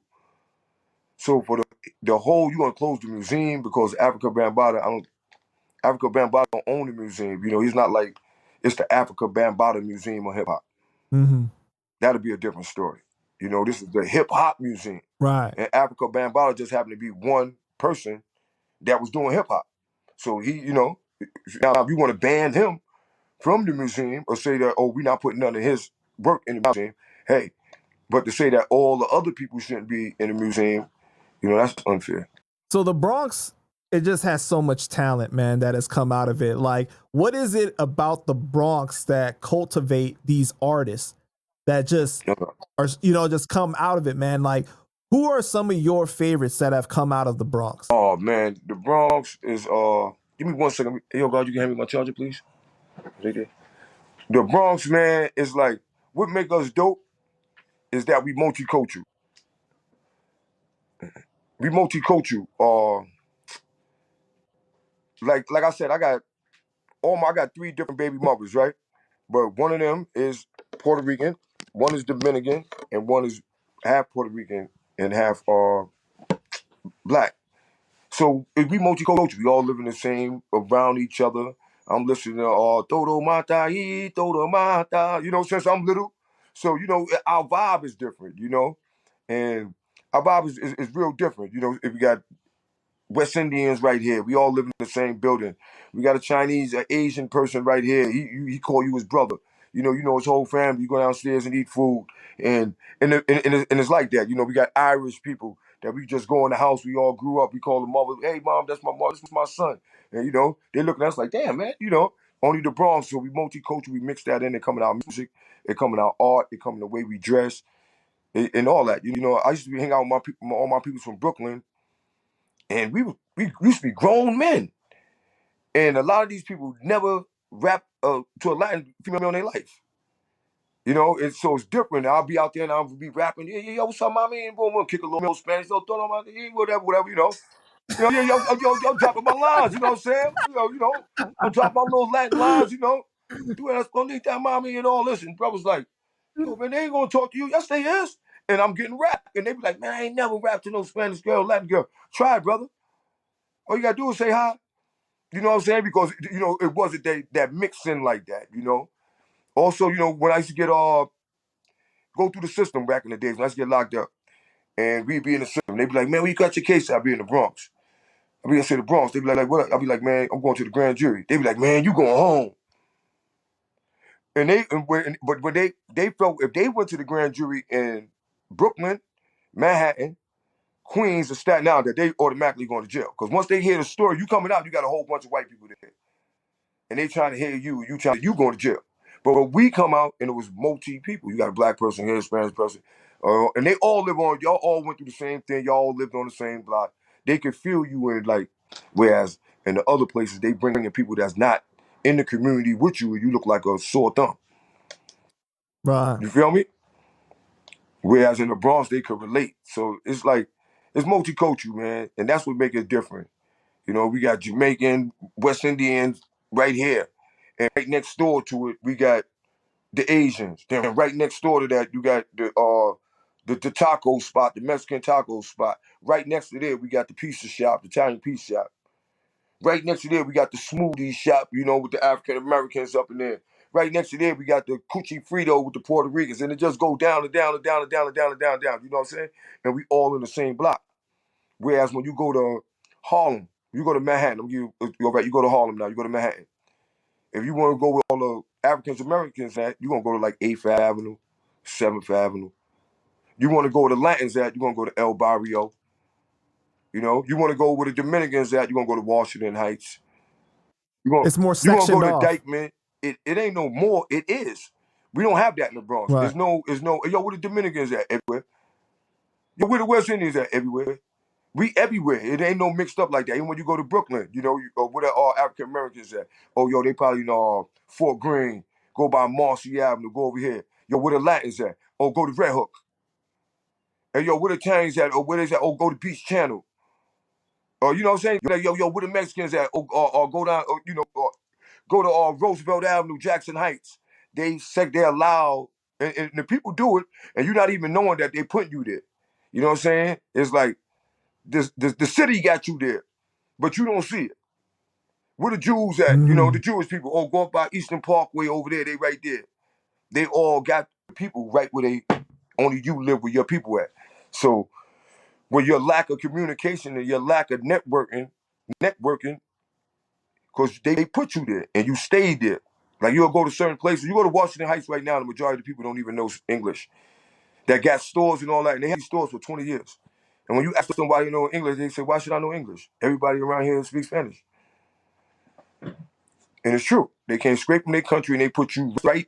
They kept you in your country, but they put you on a block that was still your country. And as long as you stay there and be cool, you all right. You know what I'm saying? And they do it to everybody, but the Bronx, they can't do that. We just mixed up, man. We all together, and that's the good thing about it, that they don't have no sections. There ain't no black section. We don't got no Chinatown. We don't got none of that. So, who are some of your favorite artists that have come out of the Bronx? Oh man, Cool Keith.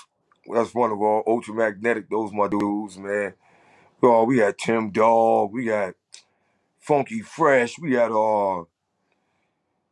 Rampage. Everybody that was down with doo-wop, all of them was nasty. You know, Snagger Puss. We got oh man, the list just go on, man. The Bronx just dope, man. Like I said, we had Joeski Love, we had Antoinette, we got Just Ice, we had the Steel Just Ice from Brooklyn. We had Just Ice with us. We had the Steel King's Son from New Jersey. We had King's Son. Yo, shout out to my big bro King's Son, man. Yeah, we got Funk Master Wiz. Oh man, so many brothers, man. I mean, just so many. We got to give rest in peace, L.A. Brew. We had MCT.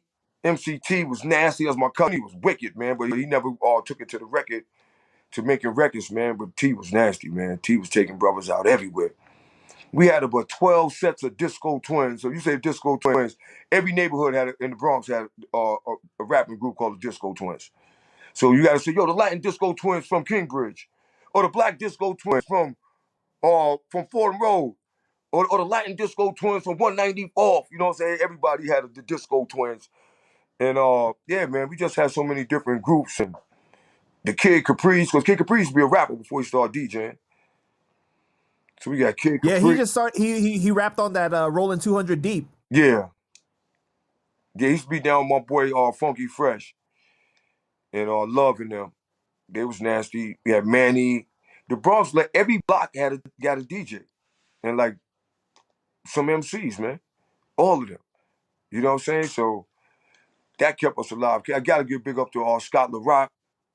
Even though he was a DJ, Scott LaRock was putting a lot of things together, man. You know, if it wasn't for Scott LaRock, a lot of groups that was, especially in the projects, was all like, you know, building underneath Scott. You know, Scott was a little older than us, so, you know, he was able to have a little equipment and have a couple of dollars.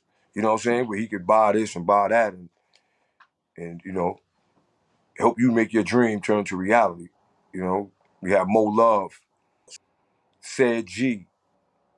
Then you don't forget you got Terror Squad, right? You got Fat Joe, Big Pun. You got Fat Joe. You got Pun. I didn't even take it down to that part of town. You got Cuban Links. I always thought Tony Sunshine was crazy. I thought that he was underrated. You know, I always felt that he was being held back. And I'm like, yo, let him go. You know, they're trying to put him like the Latin R. Kelly. Like, nah, man, let him go. Let him go. Just let him be Tony Sunshine. Let him get crazy. Yeah, it's kind of And I crazy think, you that know, he still hasn't released a solo album after 23 years, man. I don't know what yeah, happened. man. You know, but if Pun would have been alive, he most definitely would have had dropped, man. You know what I'm saying? He'd have dropped. Hey, yo, wait up, man. And we most definitely can't forget my boys, Lord Finesse. Lord Finesse is Woo. nasty. I know Lord Finesse for a long time since I was young, man. Lord Finesse is nasty, man. Word up. Yeah, Lord Finesse, you know, Diamond D and them brothers from over there. We can't forget about them. You know, they play a big part in hip hop. You don't even hear about them. You know, they ain't giving them no props in Katona Park. Once in a blue moon, they may invite Lord Finesse, the DJ. You know, we want to hear Lord Finesse rhymes. So you kind of had a great relationship with King Son, right? Yeah, still do. I haven't seen him in a long time, but you know, that's my brother, man. You know, I used to go when he lived in 188th. I went over there and see him. We moved up by uptown by Gun Hill. I go and see. That's my boy for real. Yeah, man. I talk to him from time to time. He's a real good brother, man. He's a real good brother. I want to bring up the fact that recently he went through something unfortunate with his apartment burning down, and he got a GoFundMe up. I'm gonna include that link in the description. If you guys got a couple dollars, just donate it to him. You know, we got to take care of you know our people that came before and that made hip hop possible for us to be doing it today. You know, so definitely, you know, Yeah. King's Son, man. He's a tough brother, man. Every time I hear Tough, man. Tough as cookie. Y'all told you, tough as Every nails, time I man. hear a story about him, it's him beating somebody up. Tough as nails, man. He tough as nails, man. Tough as Can you tell nails, us? man. I remember one day he came in. Yeah, man. I wearing his trench coat. So he was coming in with that trench coat. He got the blue Pumas on. You know what I'm saying? That's my dude, man. And you'd be surprised, man. He's a big guy, man. You know what Yeah. I'm saying? He's a big dude. You know, little dude at all. Yeah, he big dude, man. You know what I'm saying? Yeah, man. The God was and also, you share his link with me too, because my nonprofit organization. I'll share it out there, and plus I could hook up with him and I'll make sure that he got stuff, man, especially on the food tip and things like that. Yeah, man, most definitely. Yeah, I'll make sure he's stacked up all the time. Can you share a untold story about King's son? Because I wanna highlight him, and I don't feel like he gets enough attention. Oh man, King's son. I remember. All right, I'll take you to the Latin quarters. I go down to the Latin quarters one day. I'm cooling, so I see King's son. He got a broken arm now. He got his trench coat on and all that. He cooling. Party going on. I think Herbie Lovebug them was down there that day. They was doing a show. Everybody rocking. All of a sudden, King's son, and on the Latin quarters now, the stage was high. I'm talking about high, real high. King's son up on the stage. I don't know if he was doing a show or he just got up. I don't know how the brother got up there. King's son on the mic. He doing what he doing. Next thing you know, man, it's a big showdown, man. King's son is in the middle. Don't get he got a broken arm. He in the middle with Dust Up. Here's but 20 brothers from Brooklyn on King's son. And King's son gonna come out there standing every time, man. I'm telling you right now, man. He gonna come out standing, man. But the stage was so high, and I'm watching this joint. I'm like, oh, because if somebody fall off that stage, you done. Right, right. You was done. I don't know. I mean, I'm talking about all this going down. But ain't nobody fell off that stage, though, man. You know what I'm saying? Everybody down there, like, we down in the crowd, but way down at the stage, like I said, it's way up there. We just looking at the whole showdown, man. But like I said, man, King's son and LL, man, them brothers they were some fighting brothers back in the days, man. Word up. They were some fighting brothers. Then they don't know one about them. One day I'm coming down the way now. Now I'm in the Bronx now. Saw some dudes up on King Bridge. We had a little altercation with them. So we after these brothers. It's back in the days, man. We can get these brothers. So now they tell us, yo, man, these brothers on 188. They hanging out. They don't hang out on King Bridge no more. They on 188. So we goes down to 188. We looking for these brothers. Man, guess who's standing on the corner, man, with the brother, that biggest dude on the corner? King son. I'm like, yo, man, yo, you with these brothers, man? What you doing out here, God? Yo, man, I live right. He moved on the block, man.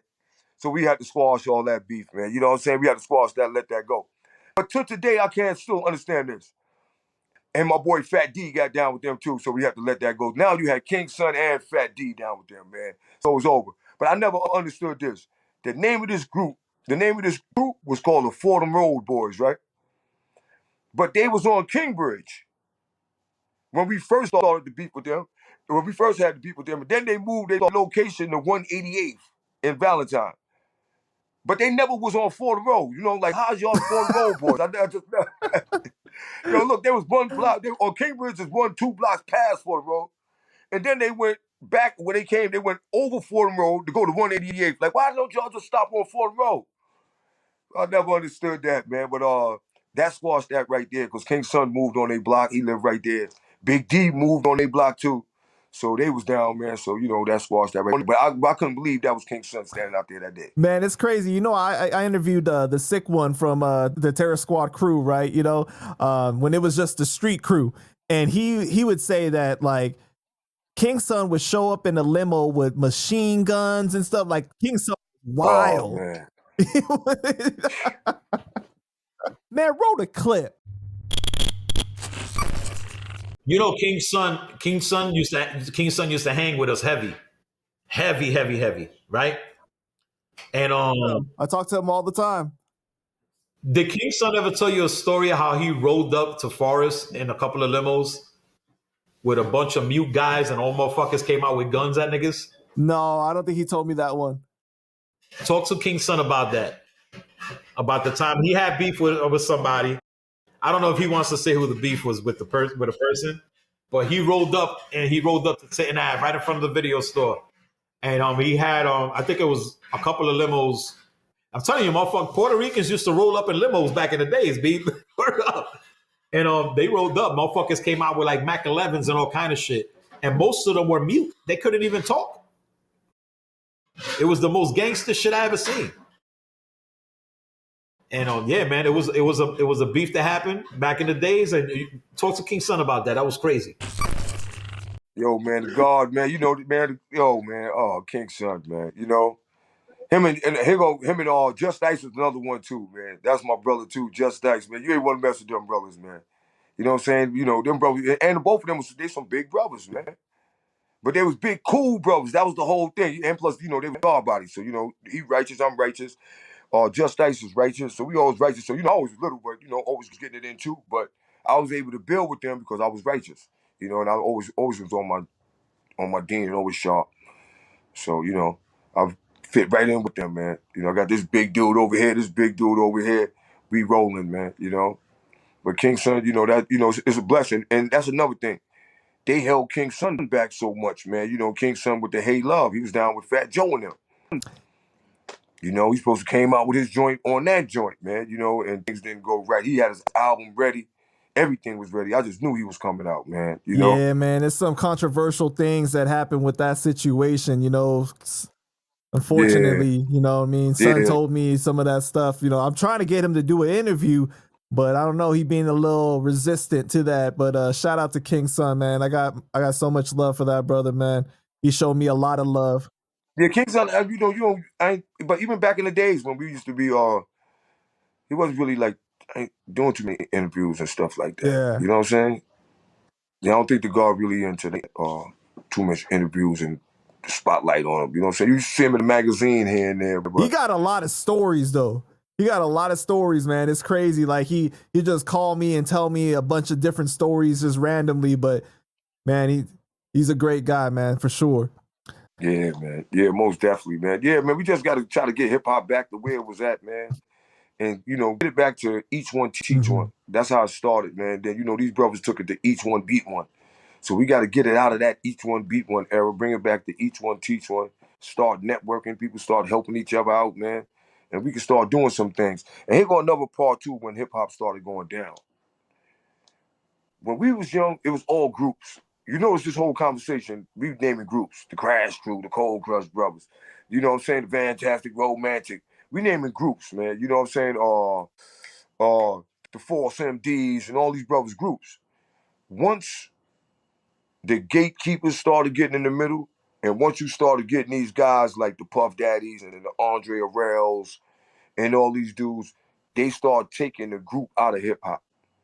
And they started bringing in the Mace, Biggie Smalls, just one, even when you go down to the Tupac, Young Thug, you know what I'm saying?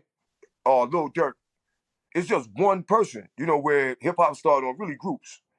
You know, you didn't really find like it was Spoonie G. You know what I'm saying? You had Curtis Blow.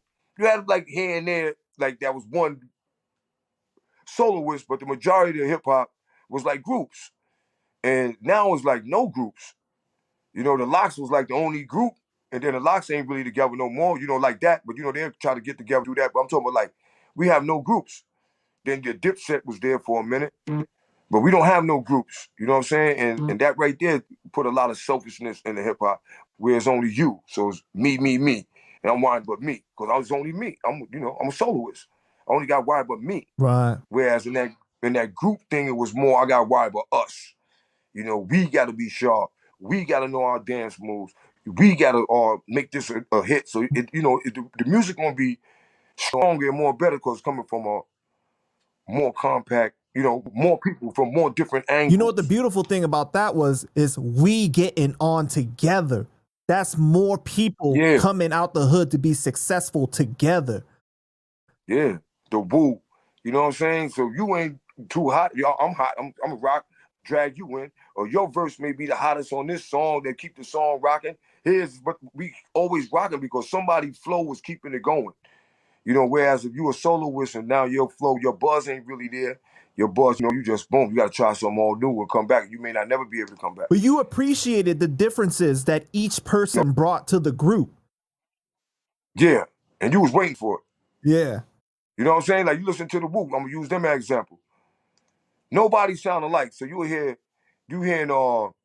Capitana come out. He's spitting.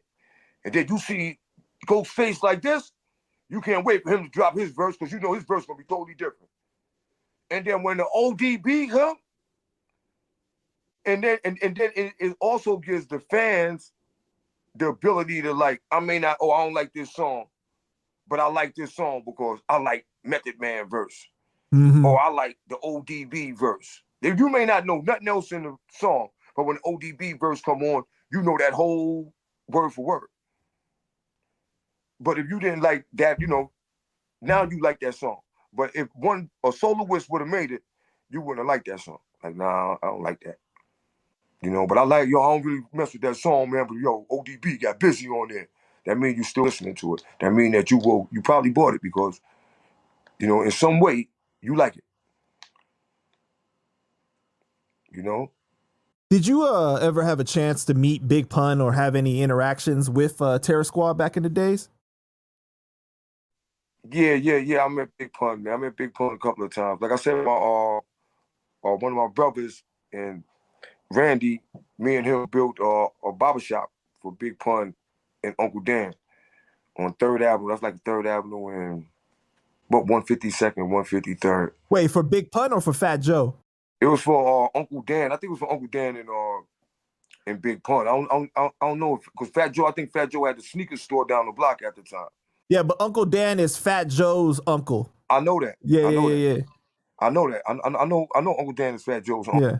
But Uncle Dan do business. He's a businessman. Right. So I think that I know Fat Joe had the sneaker store up the block at the time on 149th Street. I don't know if he was involved in the barbershop because I know all the time Pun used to come down there and Uncle Dan. I know Uncle Dan was something to do with it because he was the one who paid us to build it. So I seen Pun a couple of times, and then he came up to him. They was doing a video up around my block one day on 182nd and Creston. And, that's a block, man, where, it's a lot of violence, it's a lot of this, it's a lot of that. So the brothers was like, yo, man, y'all brothers can't come up here and just shoot no video, this, that, third. So before it got into anything, they was like, yo, we just gonna take it somewhere else. But Fat Joe left, but Big Pun chilled over there for the longest with us. He had a silver Benz that day. And he kept on telling us, yo, you get anybody that could beat me in this Benz in a race, and I'll give you $5,000. He wanted to race the car so bad, man. You know what I'm saying? It was a long Benz, nice car too. I'm like, man, you gonna race it? He's like, yo, it's fast, man, I'm telling you. But he broke out after a while, and Tretch hung out with us all day. Wow. He ain't know from the can of paint. He chilled out there all day, smoked weed, hung out. He hung out all day. He's the last one to leave, man. Word, you know what I'm saying? Because I guess they set their video up to do it someplace else on a different day, just to avoid all the drama and all the foolishness, man. But Pun hung out for a couple of hours, but Tretch hung out all day that day. So your interactions with Pun though always positive. Yeah. The energy you got from him, he was a good brother. Yeah, he was a good brother, man. You know what I'm saying? Yeah. Because you're a funny dude. The whole time he's over there, that's all he's talking about, racing. Man, I want to race this car, man. Y'all even find somebody. If you find somebody to race me, I'll give you $5,000. He wanted to race bad as a mother. He was thirsty to race, man. Like, yo, you wildin', man. He got a nice Benz too, the big joints, man. You don't want them big joints. He wanted to get that joint and fly, though, man. But yeah, like majority of the people at that time, the brothers got the vibe to be cool, man. I don't see where the beef come in hip hop. Like, I ain't got no beef with you, man. I'm trying to make some records. You trying to make some records. The beef is on the street, man. Go outside with that. Was my man Cuban Link there with the Pun? Nah, I don't think Cuban was there that day, man. Nah, Cuban wasn't there because I would remember him. Cuban wasn't there. I know one thing. I know that day, man, that Cuban Links, that incident went down. Cuban Links got cut, man. I know the whole Bronx was feeling some type of way, man. Because I know brothers around my way didn't even, don't even know him. Never seen him before. And I know it was like 50 brothers from the third over there by Jimmy's Cafe, man. Brothers did not go over there to talk at all. You know what I'm saying? But they had already gone. Cuban was gone and the thing, but that turned up a lot, man. That got serious in the Bronx, man. With brothers that didn't even know. Didn't even know him. He was ready to put in work, And that's 2 times with Terror Squad, even when Remy got cut. When Remy got cut, like 30, 40 people came from the third. was looking all over the South So Bronx, trying to find you really. remember the conversations going on at that time when Yeah, I the remember the day that she got cut. I remember because I didn't know her, but I know that we was uptown and one of the, I think my boy, I think Taki was related to her. And he came, he was like, yo, man, such, my cousin, this, that, third. And he was uptight. He's like, ain't nobody doing nothing about it, you know? And the whole crew shot up and went down there. They was with him all day, came back up. They couldn't find her. I think he was talking to her. I think she was saying she was in Brooklyn at a family member house or something. But nobody was able, we wasn't able to get in contact with her that day. No, like see her, but I know, I'm pretty sure Taki was speaking to her and she was saying she was in Brooklyn or something. what about the situation with Cuban? Like you remember like just seeing on the street that people were saying like, yo, this is what Yeah, happened? because that day we was about to all go up there because I think that a lot of things transpired that day, man. So it really got brothers. Brothers was really on fire because one of our little dudes got killed that day too. He got killed after the party that day. So it was a lot of turn up, man. So people went up there, going up there with the Cuban links, and then get up there to find out that this guy got killed, and it was just Man, bad that's day for crazy. the Bronx, man. You know what I'm saying? It's a bad day, especially at that time. It was really a Bronx thing going on, man. Because you had everybody had their little thing. Manhattan always got something going on, little groups and all that. Harlem, they always got their little groups. So you had, Jay had his little Brooklyn thing going. Nas them had the Firm and Mobb Deep and all them had their thing going. The Wu was out in Staten Island, so all the Bronx had was Terror Squad. Like this is the group. This is it. This is it. And I really feel Fat Joe would have stretched out more. He could have turned that to something crazy. If he'd accepted the people from, like the Bronx, like, let me just get some Bronx artists. Like, regardless of what color you in, regardless of what gang you in, regardless of, I'm just getting Bronx artists. He could have took that to a whole super level because the people were supporting Terror Squad like they were supporting Bad Boy, like they were supporting Death Row. If he Mm-hmm. would have handled it the right way, he could have had everybody in the Bronx was supporting it because, and it's not that they was a fan of Fat Joe's or a fan of his music. It just was the idea of, we got a unit too, Terror Squad. You know what I'm saying? So Right. when that conversation came up, yeah, nigga, we got the Woo over here, we got this, that nigga, we got Terror Squad.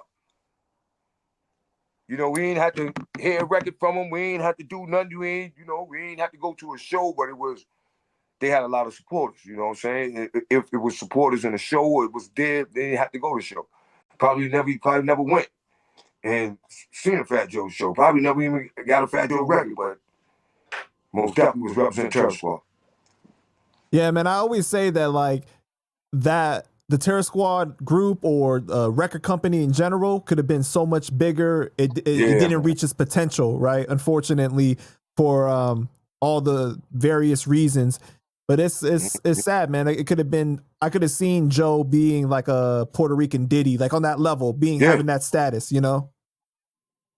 because he most definitely could have got any artist in the Bronx. Anybody would have got down with Terror Squad. Just on the script that they knew that they was playing the forefront for the Bronx. Right. You know what I'm saying? Like, yeah, I'm gonna get on that team, man. You know what I'm saying? Like, it's like any other team. You want to get on the Nets, you want to get on this, you want to get, but you could be the star of the Nets, but we got a slot for you on the Knicks, man. And it's potential y'all could do what you got to do. I'm going with the Knicks, man. Especially if the successful projects were coming out, because then it was like, Yeah, dang, we real hot now. Like, let's get on. And it was sad during that time because Pun had just passed not too long before then, you know. yeah, man. So they really needed the little backup. So if a couple of extra groups would have came in there and would have been doing it, that that would have gave them that extra push that they needed. But they was right there, I was supporting them, and everybody I know uptown was supporting them. We don't live nowhere near where Fat Joe them live at. You know what I'm saying? We way, way, way uptown. We on 183rd. Mm-hmm. But we were supporting that because it was a Bronx thing. And like I said, they took the groups away. We had Digging in the Crates, you know, that was on the upper side of town, but that was basically like them. And they was adding in other people because they put in Big L and a couple other brothers in, that was from Harlem and different places like that. So Yeah, most definitely, man. So you knew Benzino back in the day, right? How did that yeah. relationship come about? Well, Ray them used to be making records back in the days.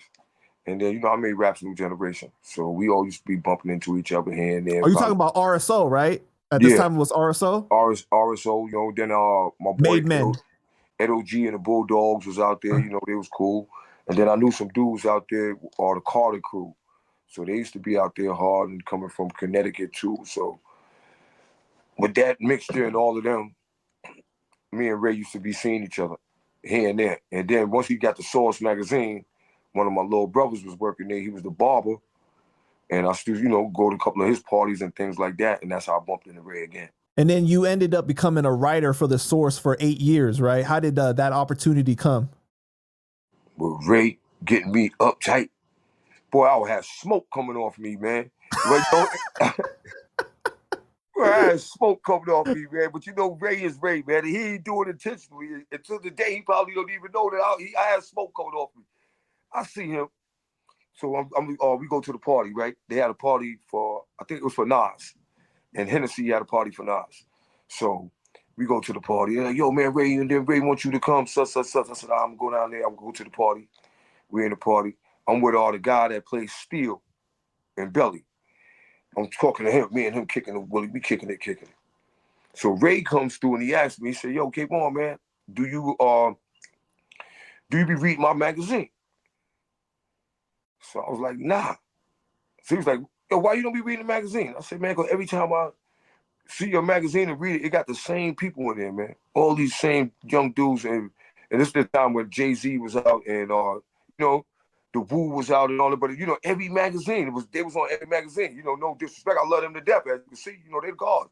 But, I'm like, yo, there was no old school people nowhere. And not on no cover, not in the magazine. They was completely finished. Like, it was no hip-hop era it was over, man. There was no old school. Nobody wanted to know them. Nobody heard of them. And that's the way it was going to be. So when I told Ray, I said, yo, man. So he was like, what? So he said, so won't you write it? And walked off. So I looked at my little bro. I said, yo, I ain't no motherfucking writer. Man, what the hell is up with Ray, man? You know what I'm saying? What the hell? I'm trying to give him some advice. He gonna tell me, won't you write it? So he broke out, and he went, because he's the host of the party. So, I ain't see Ray after that. Like another 5 months go by. They having another party for Jab, Judah, and all this. I'll go down there. So wait, you thought that like he was saying, oh, if you know so much, then you think you could do better, then you should do it. Yeah. Right? Yeah, that's how I took it. Like, yeah, I was like, yeah, well, you do it then. First of all, I don't got a magazine, smart ass. Second of all, you know what I'm saying? That's how I took it. I'm like, this nigga Ray something else, man.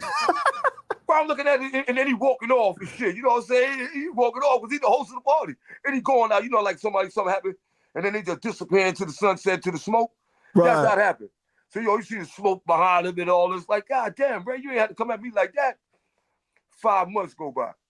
I go to the second party. Ray in there. Now I'm like, yo, what up, Ray? Peace. Like, yo, what's up, man? So he go, boom. He come back. About 10 minutes later, he said, yo, man, you ain't write nothing yet?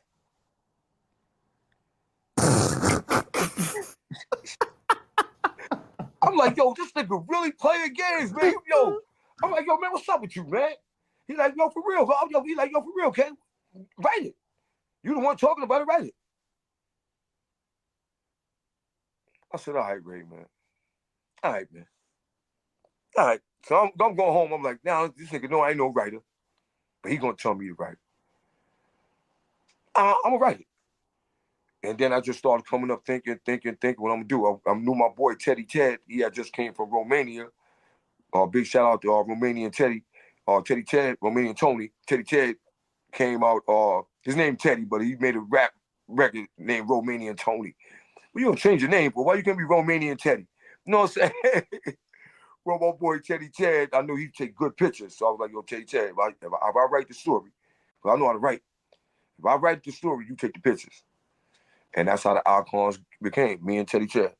So Teddy Ted will come wherever I go. I'll look on my list, find out who I'm going to put it in. First person I always got to put is Bitch B, because that's like my big brother. So I already know the first story I got Bitch B.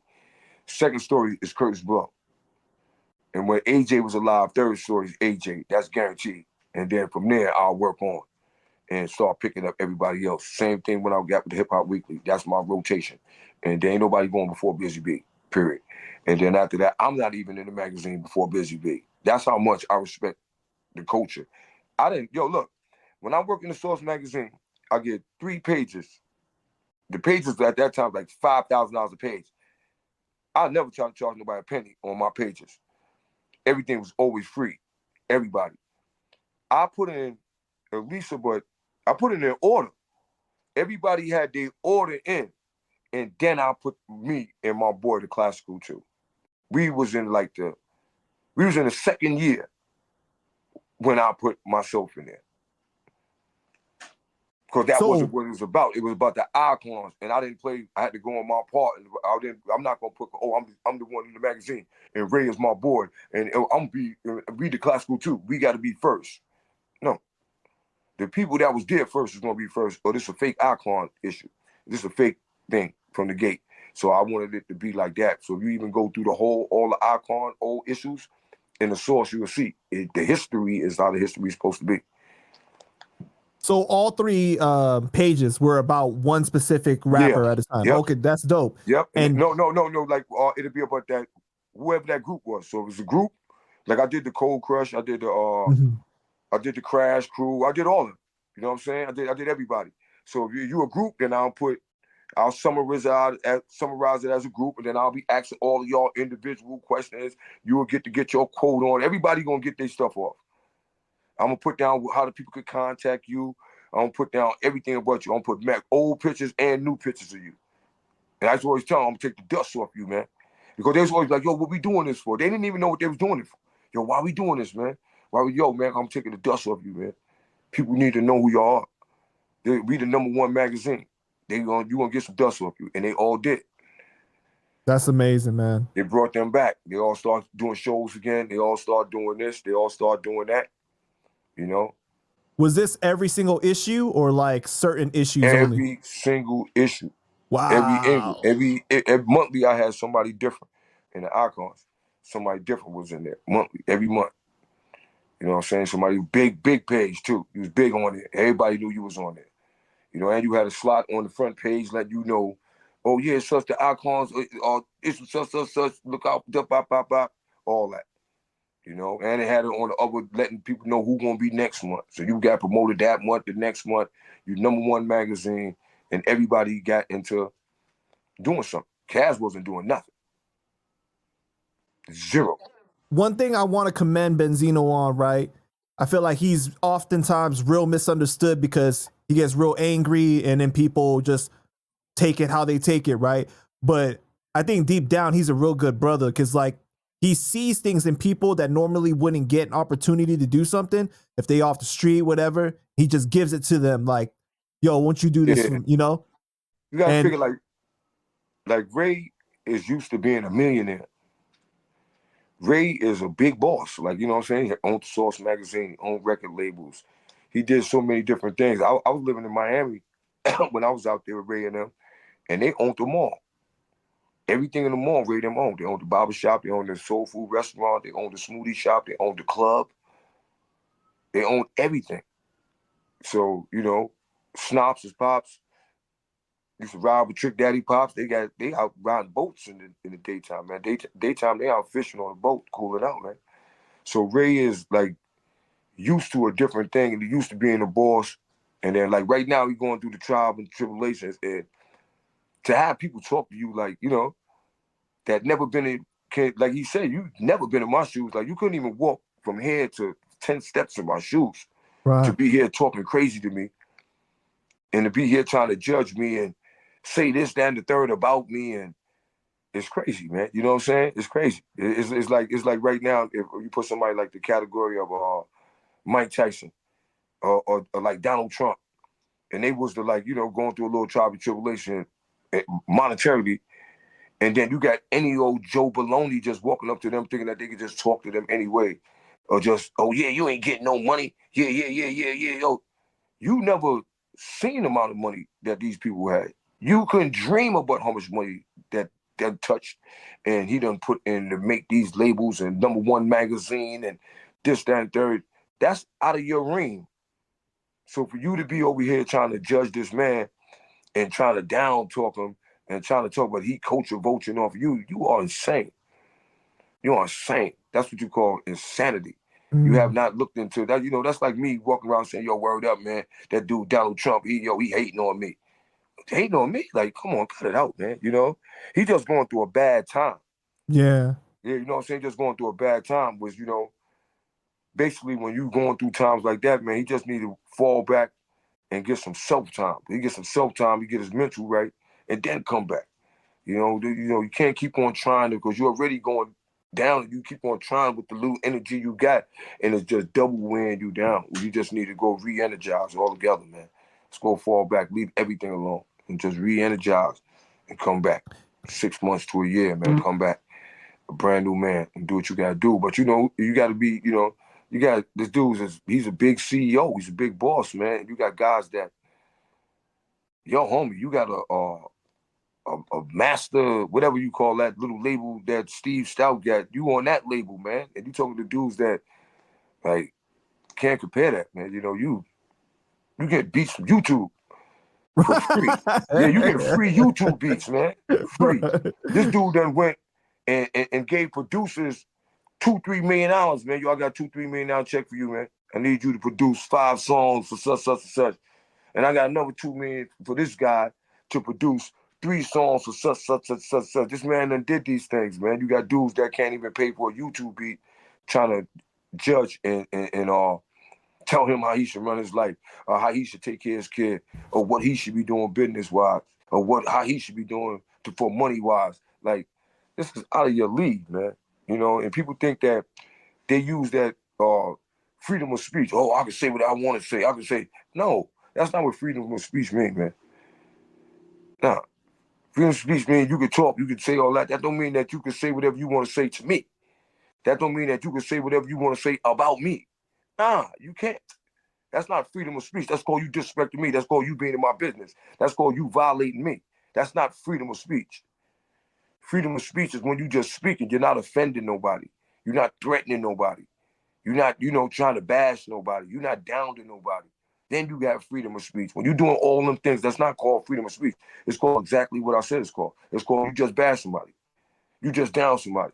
You just disrespected somebody. You just violated somebody. You just jumped in somebody's business. That's what them things is called. It's not called freedom of speech. You know? And people get that messed up. You know, I can say what I want to say. You could, but not about me. Or not to me. You know, you just can't do that. You know, that's why they got the word, it's called disrespect. That's why they got the word, it's called, yo, man, he went overboard. Or she violated. Or you did. That's why they made them words, man. You know?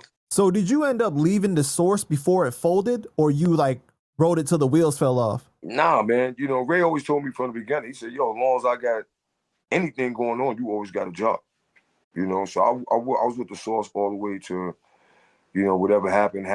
Then they went to Miami, and I went out there, worked in, when they first started, to help them get off the wheel. I'm not gonna just break out. I'm not I'm not that type of dude. You all go down, we all going down. So we all went down. You know what I'm saying? Y'all gotta go to Miami and start. Then the dudes that's really down with y'all and the dudes that's really the staff, then we need to go with y'all. So we can at least, and then that's what I did. And I stayed with them for a while. But then I got, my kids was young, man. I'm real close to my kids. Who was in this era now, my youngest is 21. Then, I would have stayed out there with them. But, I'm real close to my kids. And I had my son was still in school at that time. And my daughter was still in school at that time. So I'm like, I got to get these two out of school. I got to be there to get them out of high school. So I stayed out there for them almost a year. Then I came back. Oh, because you was doing Hip Hop Weekly with them too, right? Yeah. I went out there and did I was doing the icons, and I was doing a little more than, because, other people wasn't there. So just the magazine was way smaller, but we still needed the help that, to keep it going however we could have did. So, I was willing. I'm a team player, man, So Ray gets a lot of criticism for how he ran the Source magazine, right? Like the tension in the office. People say it was stressful, whatever, especially during the time that he was beefing with Eminem. How was it from your perspective during that time? What it was like? I say like this, man. You know, Ray and Dave. It's like I'm a dude that I be quiet a lot on things that is not really my business and things that is. And then when I say things, it's like a lot of times people don't think that I am as intelligent as I am. You know, but I used to be watching, man. You know, and it's just certain things that I knew that it was gonna go down. I knew it was gonna go down fast. You know, and the same people that helped bring it down is not around at all. And the mistake that I think that Ray made, the one mistake that Ray made that took down the whole thing is that he was a friend to his friends. So I mean by that is that once he got the source, after he did all this hard work, him and Dave, man, I watched them, man. I watched them. When they didn't really have nothing, I watched them. And them brothers was working, man. They was making connections. They was down with everybody, man. They was boom. They was networking. They was putting the Source magazine. I mean, the awards together, and man, everything was running like clockwork. Everything. And then this where it messed up at. Ray, being Ray, with the big open heart, went and got hired all his friends. Mm. He felt that, I love these people. These are my peoples. You know what I'm saying? I love them. I got a magazine. I'm gonna give back. I'm gonna bring my crew, and we all gonna do this, and we all gonna do that. And then people, a lot of them didn't have the capable skills to handle the position that they was in. Or they didn't have the communication skills.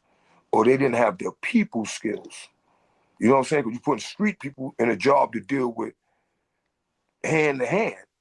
Right. You know, it ain't like you taking these people and putting them in a job where they on a low, like it ain't no show job. Y'all just here, or you doing this and that. Now, they're having these conversations with the people, or they're going to these meetings, or they're doing this and that there. And a lot of these dudes ain't fit for that to be in those positions to go into an office. And you can't send that dude to an office, man. You know what I'm saying? Like everything for everybody.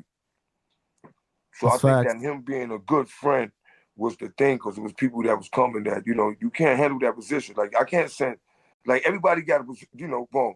You don't want to send the biggest dude, ruthless looking dude to go to an old folks home to try to talk on a deal. You know what I'm saying? Like let's try to Right. send somebody who look a little humble. You know what I'm saying? And Let's let try me to send somebody who look a little humble. I'm just using that as an example, but I'm just saying that, I think that him just being a friend in the long run, it took him down. It took the company down because a lot of people wasn't really people's people. Where they can, you ain't got the patience at the time to deal with people like Ray did. Ray got that time. He know how to deal with people. He got the time.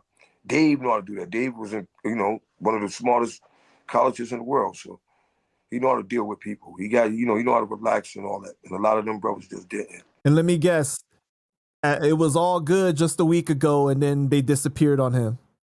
Yeah, it was all good just a week ago. And we went to Miami. I didn't see like hardly none of them. To tell you the truth, when we was That's a out there shame, doing man. what we was doing, I don't hardly see like none of them brothers, man. I'm saying? Sprinkle. But I think that's where it went wrong. I think that they still could have been in there and still could have been down. But you got to have like a different, y'all brothers got to do like street team or do something like that where y'all more comfortable with the people that y'all around. One dude See, that was doing, huh? that's the thing though. Like I've wanted to interview Ray for a long time because I feel like I could really highlight his story in a way that hasn't been told, because I really do think that he's misunderstood. Like he got a good heart. It's in the right place, but sometimes his anger gets the best of him, and then people just associate that side of him and they don't see the other side. You know, And then, and then it's like the bashing. It's like when one person come at him, 100 people want to come at him.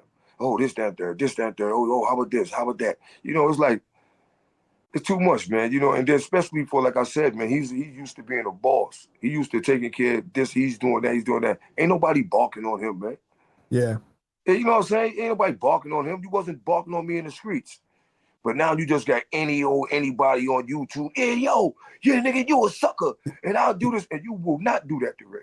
Right. And he's not no sucker. You wouldn't even be talking to him like that if he was in your presence. But being that you on YouTube, and you know, it's just you all the way over there. I don't know where you at. You probably be in a whole nother country. I don't know where you at. You feel that you could do this. You feel that you could talk to him anyway. You feel that you could say anything because it's freedom of speech. That's But facts. those are not the things that you would say to him face to face. That's not the way that you would act with him face to face. You would not be speaking to him in that tone face to face. You wouldn't be speaking to him in that volume face to face. You feel what I'm saying? And Ray ain't no dude, no menacing dude. He ain't no dude that come through. When Ray come through, everybody's happy in the office. Oh, there go Ray, there go Ray. He's the same dude, laughing and joking and all that. But at the same token, he's far from a sucker. Mm-hmm. So they see all these people on here talking to him like he crazy and yo, word up, man, I'll slap you and I'll do all this. Yo, come on, man. You're not going to do none of that, man. You know, you're not going to do none of that, bro. You know, that's what killed me. You know, the lack of respect. You know, if you don't like what he's doing, then that's it. My mom just say that. If you don't got nothing good to say, don't say nothing at all. So take that route. You know, you personally don't know him. If you feel that, oh yeah, you know, you don't like the way he doing this and all that, then all you gotta do is be like, yo, word, that dude right there, I don't mess with him. You don't give him no time. You know what? I think that people, they do it wrong though, because you can say, I don't like that he's doing this specific thing, and you ain't got to attack the content of his character, start calling him out of his name, start going crazy like that, right? And I think that that's the problem, is that on the internet, people feel they need to do the shock value, say the craziest possible thing that they can say. Because like you could be making content, like say, for example, about your kids, people will be in the comments saying, fuck your kids, I hope your kids die. They'll say the craziest thing for no reason, for no reason at all. But you know what that's like? That's like the dude that's everybody outside making noise, excuse me, right? And then somebody go turn their lights off in their house, turn every light off in their house, and go on the side of their window and go, yo, shut up. Everybody look up. Who said that? You know, you don't know who said it. Ain't nobody taking responsibility for this. Then everybody be like, yo, word up, we found who said that, man, word up. Come out here and say it. Say it out the window. You ain't hear nothing. 2 minutes later, yo, shut up, we ain't scared of y'all. That's what's happening. But come out, stick your head out the window. Turn your lights on in your house, man. They not going to do that. That's the same thing when the people be on the internet and they doing all that. They know that they never going to see you. They know that they wouldn't say these things face to face. So they feel that they got to be the toughest that they could. The majority of people that be on there doing all that is cowards anyway. Because a dude that's really about that going to be like, I'm not threatening nobody on the internet.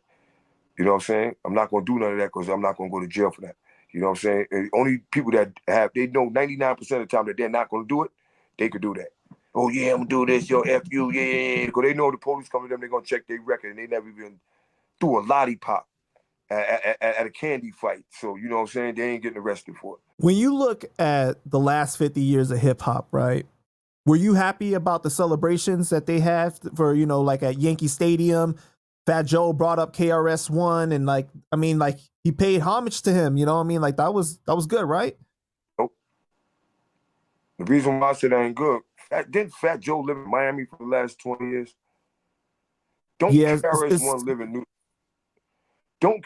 live in New Jersey?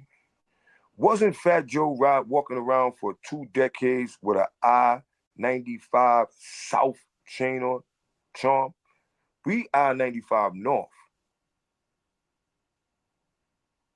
Now, if Fat Joe got on there and came out with DJ Khaled and came out with the dudes Kodak Black and all of them, I'd have been like, yo, he killed it. And he came out with what's my boy name, Trick Daddy and them, Rick Ross and them, I'd have said he killed it. But for him to come out with representing the Bronx and you're not.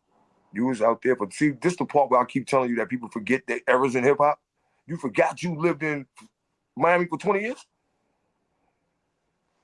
You forgot? You feel me? You know what I'm saying? These are the things that I be saying. So when they came to you and said, yo, we want you to represent the Bronx, you should have been like, hold on, you know, I ain't been in the Bronx for like 20 years. I just came back up here. I just moved back up here. I think that as brothers that never left the Bronx, that been in the Bronx, I think we should shout them out. Let's bring them on for the Bronx. I still could get on. I'll get on with them. Or I'll get on with the dudes from Miami because I was out there for like 20 years. You know what I'm saying? Be honest with yourself. But no, every time it's Bronx Day Parade, they hire Fat Joe. He's there. Every time it's the borough president doing something, they hire Fat Joe. He's there. When are you going to tell them that, yo, homie, I haven't been here? Let the Bronx be the Bronx. Let the people that's still here, let them come out and represent the Bronx. Because the people who see them every day, and they want to be like, oh, yeah. When you come out on the stage, I'm like, nah, Fat Joe don't be in the Bronx every day, bro. You know, they Well, want to see okay, it. but to And be there's no fair though, disrespect.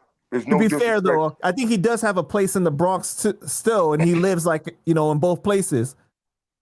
I mean, that's probably now for like the last year, man. You know, when you walk around with it, you know, brother had an I-95 South chain on, man. Come on, man. Let's be for real. For 20 years, man.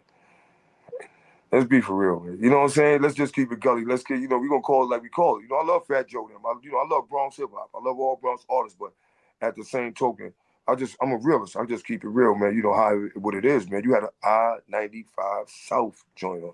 You was down with DJ Khaled. Every time they shouted out, it's the best, DJ Khaled. Fat Joe was there. Fat Joe was in mansions and all that. That wasn't ain't no mansions in the Bronx, man. You know, where? That was out there. He was funning in the sun, big chain on. That was out there, man. You still from the Bronx, but when they call you for Bronx Week, you should refuse it. Why you don't refuse it? You don't need the money. You Fat Joe. You should refuse it. You want to keep hip hop, keep it alive. You're like, nah, man. Let all Spice One do it this year. Let Scar Lip get it. Let the Ultramagnetic go up there. Let the Classical 2 go up there. Let people that's still in the Bronx and live in the Bronx, that be in the Bronx every day, let them go up there. And I'll come on and do a little shine, or I'll introduce them, or I'll close the show off. No, you still want to take all the juice for being a rapper of the Bronx. And you're not the face of the Bronx when it comes to hip hop. And that's what these dudes do, man. And that's the problem what I got. We're like, move out the way, let somebody else shine. Like I said, Slick Rick is a good friend of mine. Slick Rick ain't walking around. Slick Rick used to be with us every day. I haven't seen Slick Rick in like 20 years, 20-some years. Nobody has. But when they have a show in the Bronx, Slick Rick and Fat Joe, every year, same shit. Slick Rick and Fat Joe, Slick Rick and Fat Joe. First it was Ruben Diaz Jr., who was his friend, was the Bronx borough president. Now they got this other Buster, Vanessa Gibson. She the Bronx borough president now. So she right underneath them, right under Ruben Diaz Jr., a flunky for him. So now she do the same thing. Oh, Fat Joe, who doing the show? Fat Joe, who doing our show? Slick Rick. 99% of these kids in the Bronx, they haven't heard no Fat Joe record, man. I'm just keeping it honest. And they haven't heard a Slick Rick record either. Keeping it honest. You know, they never heard the show. They never heard none of that. Keeping it honest, you know. So why are y'all the face of the Bronx every year? So you don't think that Fat Joe is the face of Bronx hip hop? Who would you say is the face of Bronx hip hop? The people that's making records now. I still make records. Fat Joe ain't make a record in how long? I'm still dropping records. I make a record, at least a couple of records every year. Fat Joe, how could you be the face and you ain't making no records? The face of hip hop is the people that's making records right now. The youngins. The youngins is the more the people that's making records. You know, the Scarface, the Scar Lips, the Spice Ones, the Dougie B's, and the A hoodie with the A hoodie and Lil TJ and those dudes, man. You know, they're the ones who making music now. They're the ones who we may not disagree with a lot of the things that we may not agree with a lot of the songs that they're making, but at the end of the day, who's the face of the music? They are. So they face should be the face, and then we could work with them to changing their music. We could work with them to doing this, that, third, but they don't want to work with us if we denying them for being the face of what they're doing. They are the ones that's making records right now. They the ones that's doing shows right now. So why are you the face? What about the work that he does in the community? He has a business up in NYC, the shoe store in the Bronx, right? I think he has like computers for kids. He does stuff in the community. Doesn't that like count for anything?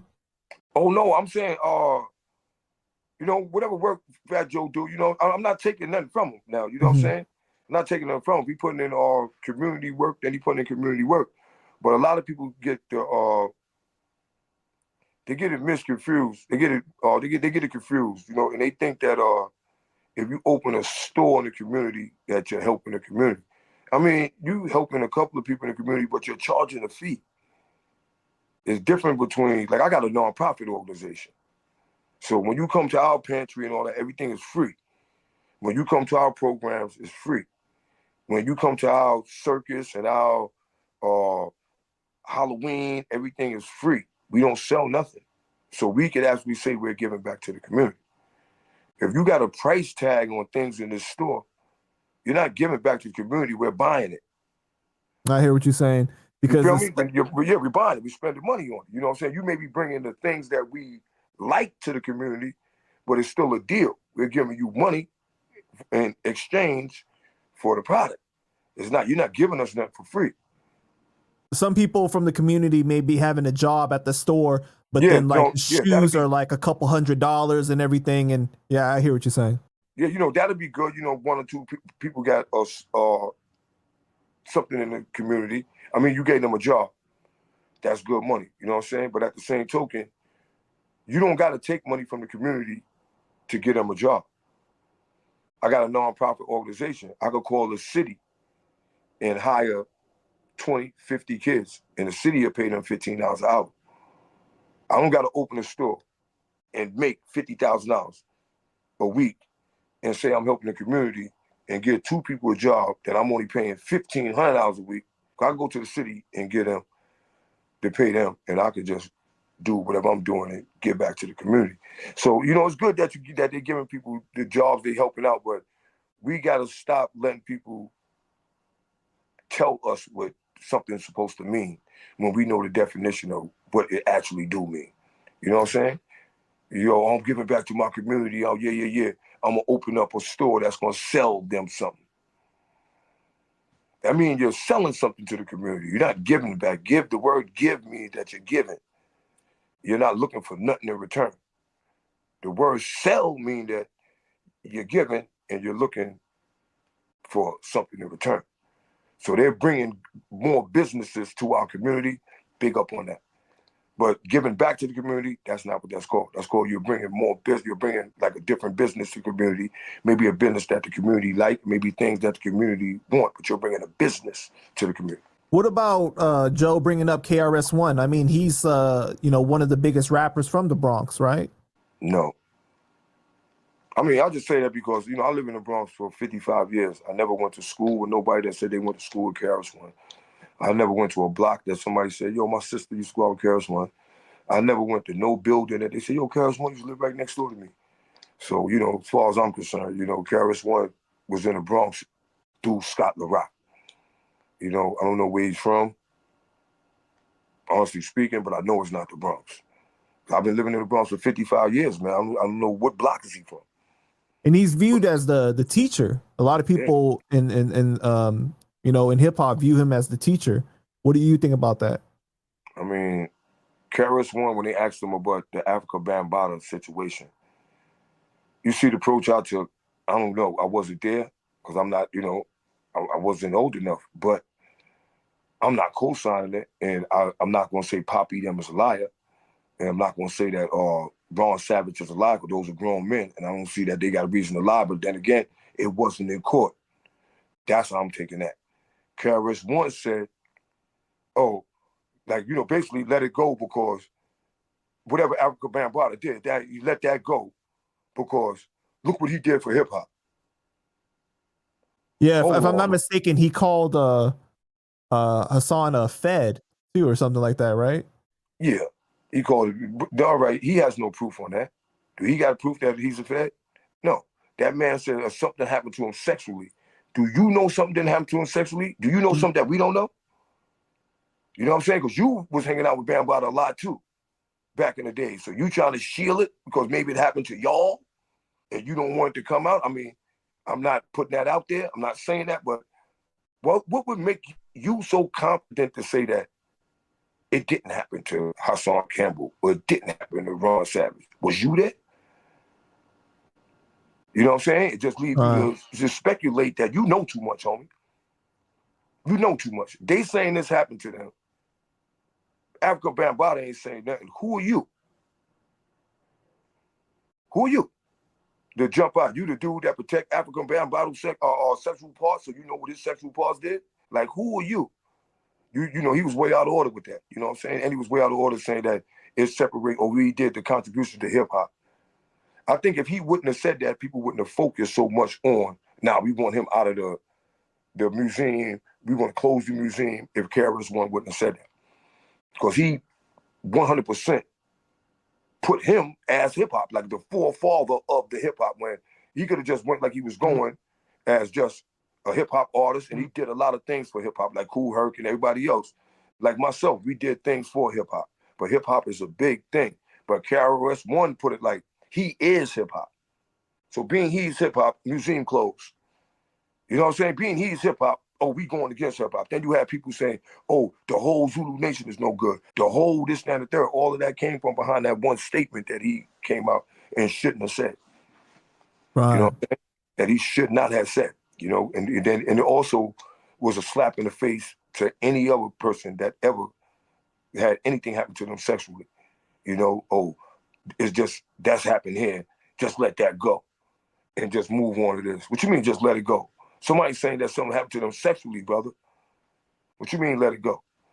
You grew up in group homes and all that. So we already been in a situation where I grew up in group homes and seen that it happened to people in group homes and how it happened. Some of the kids that was in group homes because it happened to them. And they became our friends. So we know and heard their stories. So the empathy automatically is going to be there. So for you to say that a person that was in group homes, a person that was in a homeless person, a person that was in shelters, you sure don't have no empathy in you, brother. None. You didn't say allegedly. You didn't say, yo, I don't want to, I'm going to stay out of that because I don't know what happened. You just automatically, oh, Hassan is this and how. You was in violation, man. All right, man. So we got an exclusive diss song that we're going to react to, right? So tell me about the diss song and why you wanted to do it. Well, basically, it sums up the conversation that we had.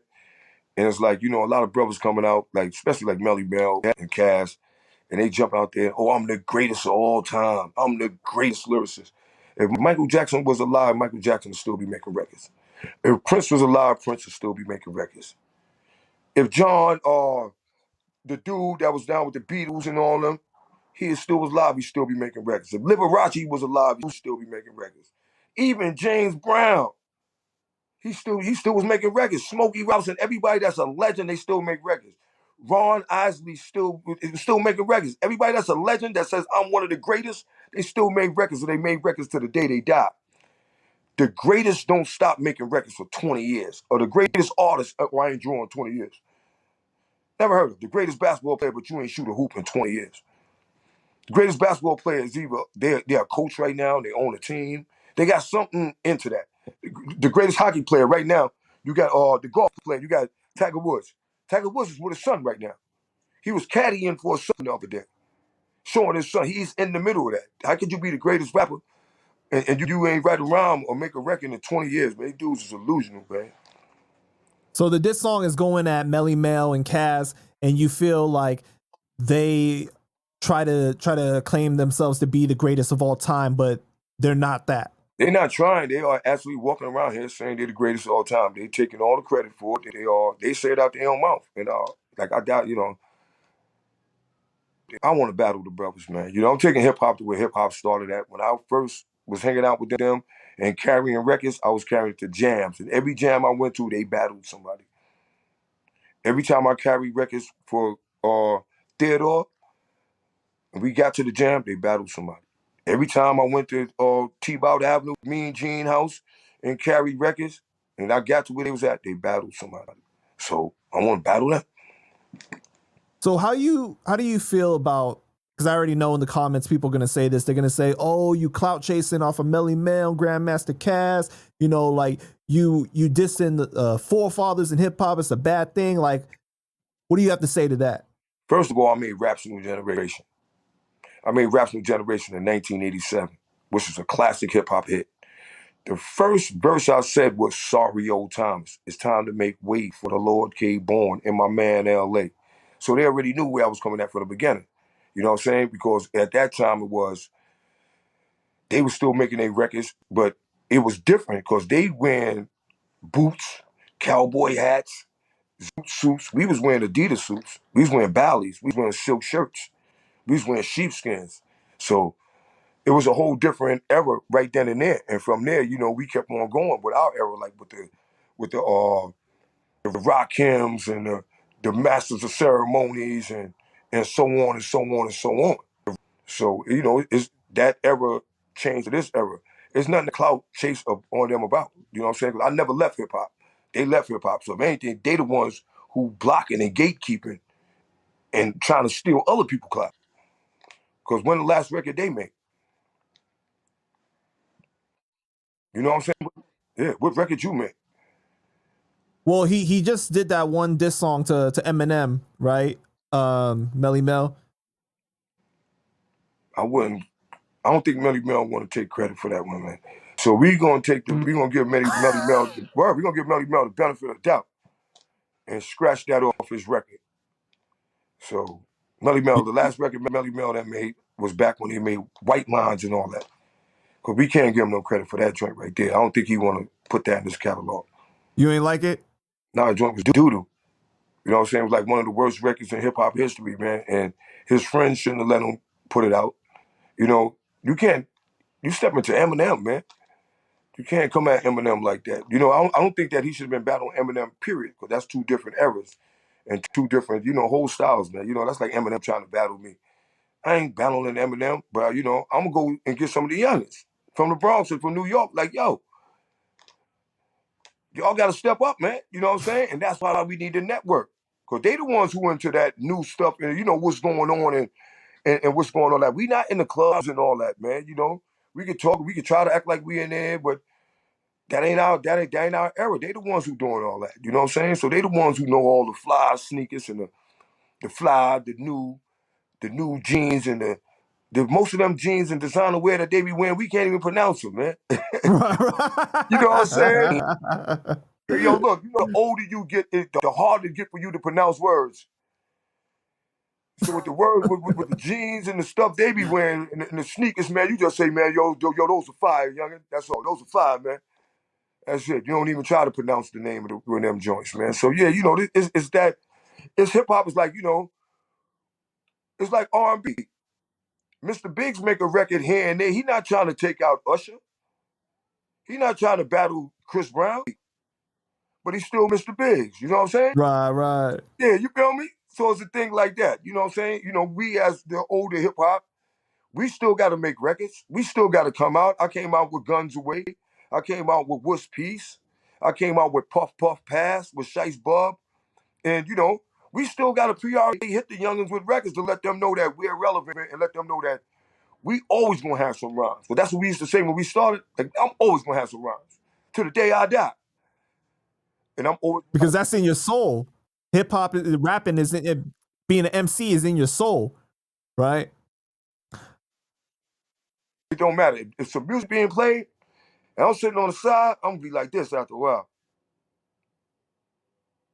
And especially if I like it, and even if I'm not on the song, I wrote something up, man. I wrote something up on the side too. They be like, you wrote, yeah, man. Shit, you think I was just sitting here listening? I was shit. Because we already used to that. It's like adapt to that, So would you just stop? It's second nature for you at that point. Yeah, second nature. It's like you see when I told you I should do the electric boogie. I said I still know how to do the electric boogie. Right. It's just second nature. I'll be in my house, music sometimes come on, I find myself, I'm sliding in the kitchen. You know what I'm saying? I'm like, hold on, OG, you bug it out, man. Not even thinking, hey, I want to go ahead and electric boogie right now. You just already doing it without even... I'm already doing it. I'm in motion. You know what I'm saying? I'm flying all over the kitchen. I'm in motion. And it just, I ain't practicing in the longest. You just don't forget it. It's just in you, Right. Crazy Legs come right now. How many times Crazy Legs say he retired from breakdancing? 1,000,000 times. Right. He ain't never gonna retire. All right, let's get into this song. What made you want to include his part of the Eminem diss song in the beginning?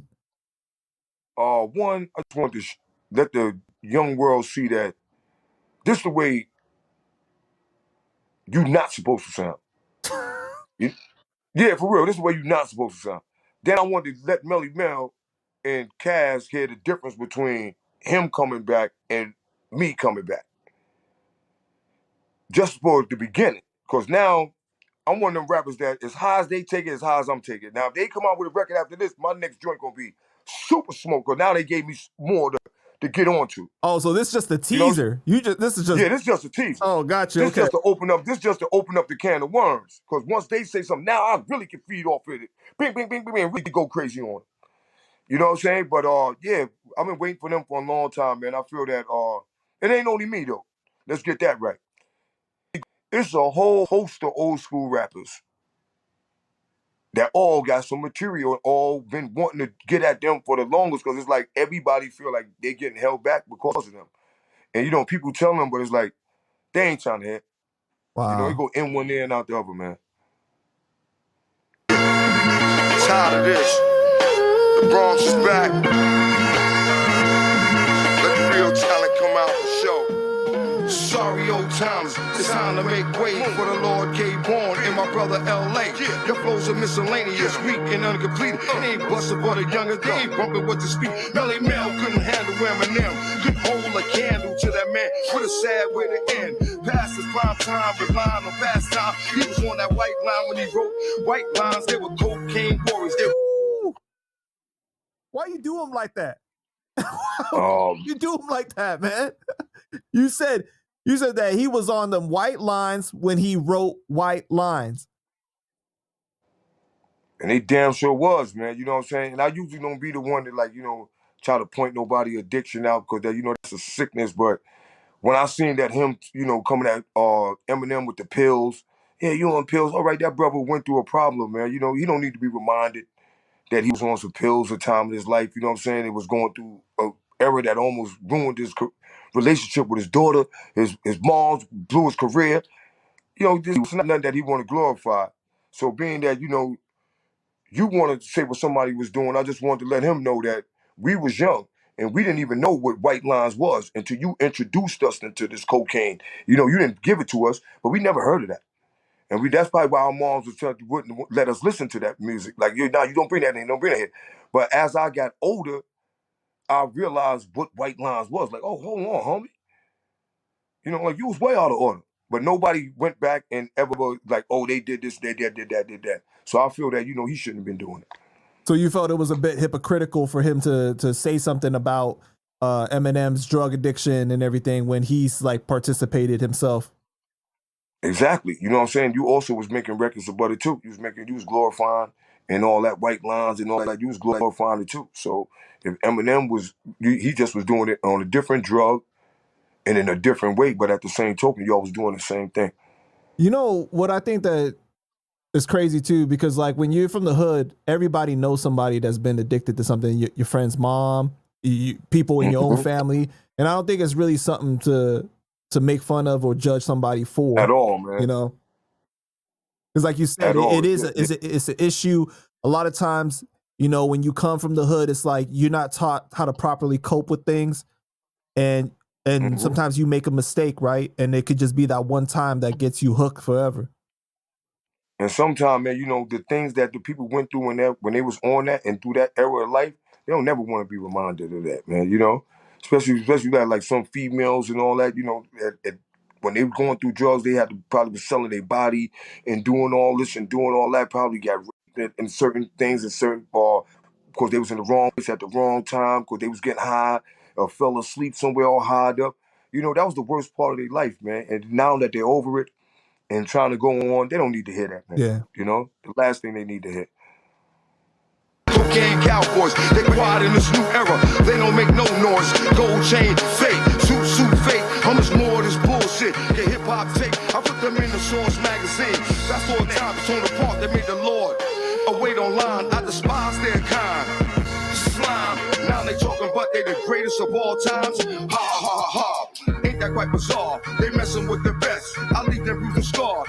The Bronx gatekeepers has been exposed. The rhymes are old, just like the gold. I wanna hear Scar Lip, I wanna hear Spice One. Impossible when these rappers that are washed up and done keep walking up and say, addicted to the spotlight. Who voted him the speaker? Please turn up his damn mic. The Bronx have been in hip hop. So right there, you saying that you want to hear new artists. So you're not for like blocking these artists coming up. Nah, not at all. You know, I figured we are the home of hip hop. So we the home of hip hop, the Bronx home of hip hop. That means that we got different styles. So we started this. So we're gonna have some dudes doing some reggaeton. We're gonna have some dudes doing some drill music. We're gonna have some dudes and some females doing some house rap. We're gonna have, we're gonna have some the the West Indians doing their thing, chanting and all that. We are the Bronx, man. Everybody's supposed to be welcome. You know, now when it comes down to the violence and all that, we can speak and and get to the youngs and eventually they'll tone it down. They're gonna want to get on the bandwagon and ride through and do what they do too. You know what I'm saying? Like, come on, y'all can get on this. We're gonna add y'all onto the show, but you can't bring the drama. You can't be just like they told us. That's how we got out of it. But at least they gave us the chance to change. We just never given them a chance. You know? So We want to see these dudes. Yeah, I want to hit them. I want to hit them. do you feel like Caz and Mel, they try to gatekeep and they block people off? They are gatekeeping and they are blocking people off. And then the sad thing about it is that they gatekeeping and blocking people off and they're not really getting nothing out of it. But then when you got a small brain and a small thought and you don't see big and you don't see the big picture, the little bit that you getting, you think is a lot. So the little bit, whatever Caz getting, he holding it like this. You know what I'm saying? You know, like when you see the dog eat, the dog turn around like this, another dog try to go near the bowl, teeth start coming up, fangs and all that. That's what he's doing. So whatever little bag he get, he turned around, he grabbing it. Anybody come near him, yo, man, yo. You know, that's what they doing. Instead of being like, yo, you know what? If I open this up, this little bit, I ain't got to go like this. Because I'm going to have a whole bunch. Because I'm going to have it coming from all different angles. So now I got this much. I don't got to go in the corner and put my arm around the food like this, like they do in jail. My mom used to tear us up. You be in the house eating like this, you get your arm off the table. Where you think you at, boy? You don't need to secure no plate in this house. You know what I'm saying? Yeah, he's securing every plate he eat. He got his arm around the food. Make sure nobody don't snatch a fry or nothing out of his plate. You know what I'm saying? Snatch a chicken wing or nothing. He got his back turned and eating like this. You know what I'm saying? And it's wrong, and it's holding up hip-hop. It's holding up the people in hip-hop, and he's been doing it for so long that it's ridiculous, man. And then, to see them on these platforms, and you see these other people who's supposed to be really trying to acquire what hip-hop and all this, why you call them? That was the wrong call. You know what I'm saying? And then how you gonna call somebody to learn about something and the person that you call can't call nobody else? You feel me? Like if you right now, me and you doing a real history on hip-hop, and you really, like we doing it to my extent. But now if you going wait, I may have to make a couple of calls, man. Because you start asking me certain questions, I'll be like, hold on, homie. Wait up. Oh, let me call this dude. You took it way back to, all right. So what color call Disco King Mario had? You got to verify. I got to call Coke the Rock or one of them. To verify that, I got to call MC Happy. One of them dudes that was actually there. I got to call one of them. And when I'm not willing to do that or doing that or telling you, I got to get back with you on that one, that's just telling you I'm feeding you a bunch of crap, man. You know what I'm saying? I'm just trying to get what I could get out the bag and not trying to expand your story and expand what you're doing, man. We're going to get all the way into something that's going to be certain things that I got to ask. And a lot of things that I'm even speaking about now, I have already asked. That's how I know it. You know what I'm saying? That's how I know it. Because I went through and had to ask. They asked Caz a couple of days ago. He was on the Drink Champs. And they asked him, but Coke the Rock. If looks could kill, Coke the Rock would have fell on the floor wherever he was at. You know what I'm saying? Like, instead of just being humble and like, the brother was there, he was doing this, he was doing that. It doesn't take nothing from you, brother, to mention another man and let him get his shine. It takes nothing from the Cold Crush brothers. It takes nothing from Grandmaster Caz, man. It was me, the A, the D, and the R. And I slipped away to make a phone call. You still gonna be nice, brother. Why would he say that? I guess Nori, people asked him about him. I guess the people in the interview asked him about Coke the Rock. You know what I'm saying? I know, but why was that his response though? That's what I'm saying. Like, no, I'm talking about the look on his face. I'm not talking about his response, but his facial expression. Oh, okay. Like, his facial expression was like, was like, yo, why you brought that dude up? You know what I'm saying? Like, yo, It's about me. It ain't about him. You know, he didn't. That's what he said. But you know, what they say, your body language is everything. I don't need to hear out your mouth that you think I'm a phony. I could just watch your body language. Yeah. No doubt. And his body language was saying that that's not the topic or the person I'm trying to speak about, man. You know what I'm saying? He wasn't trying to share his spotlight. Yeah. I hear you. Never trying. When all reality, man, that's just going to expand the story, man.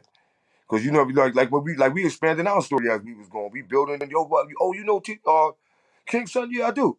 Oh, you know, such. And we just kept on expanding. We expanding the story. You know, we got into Lord Jamal.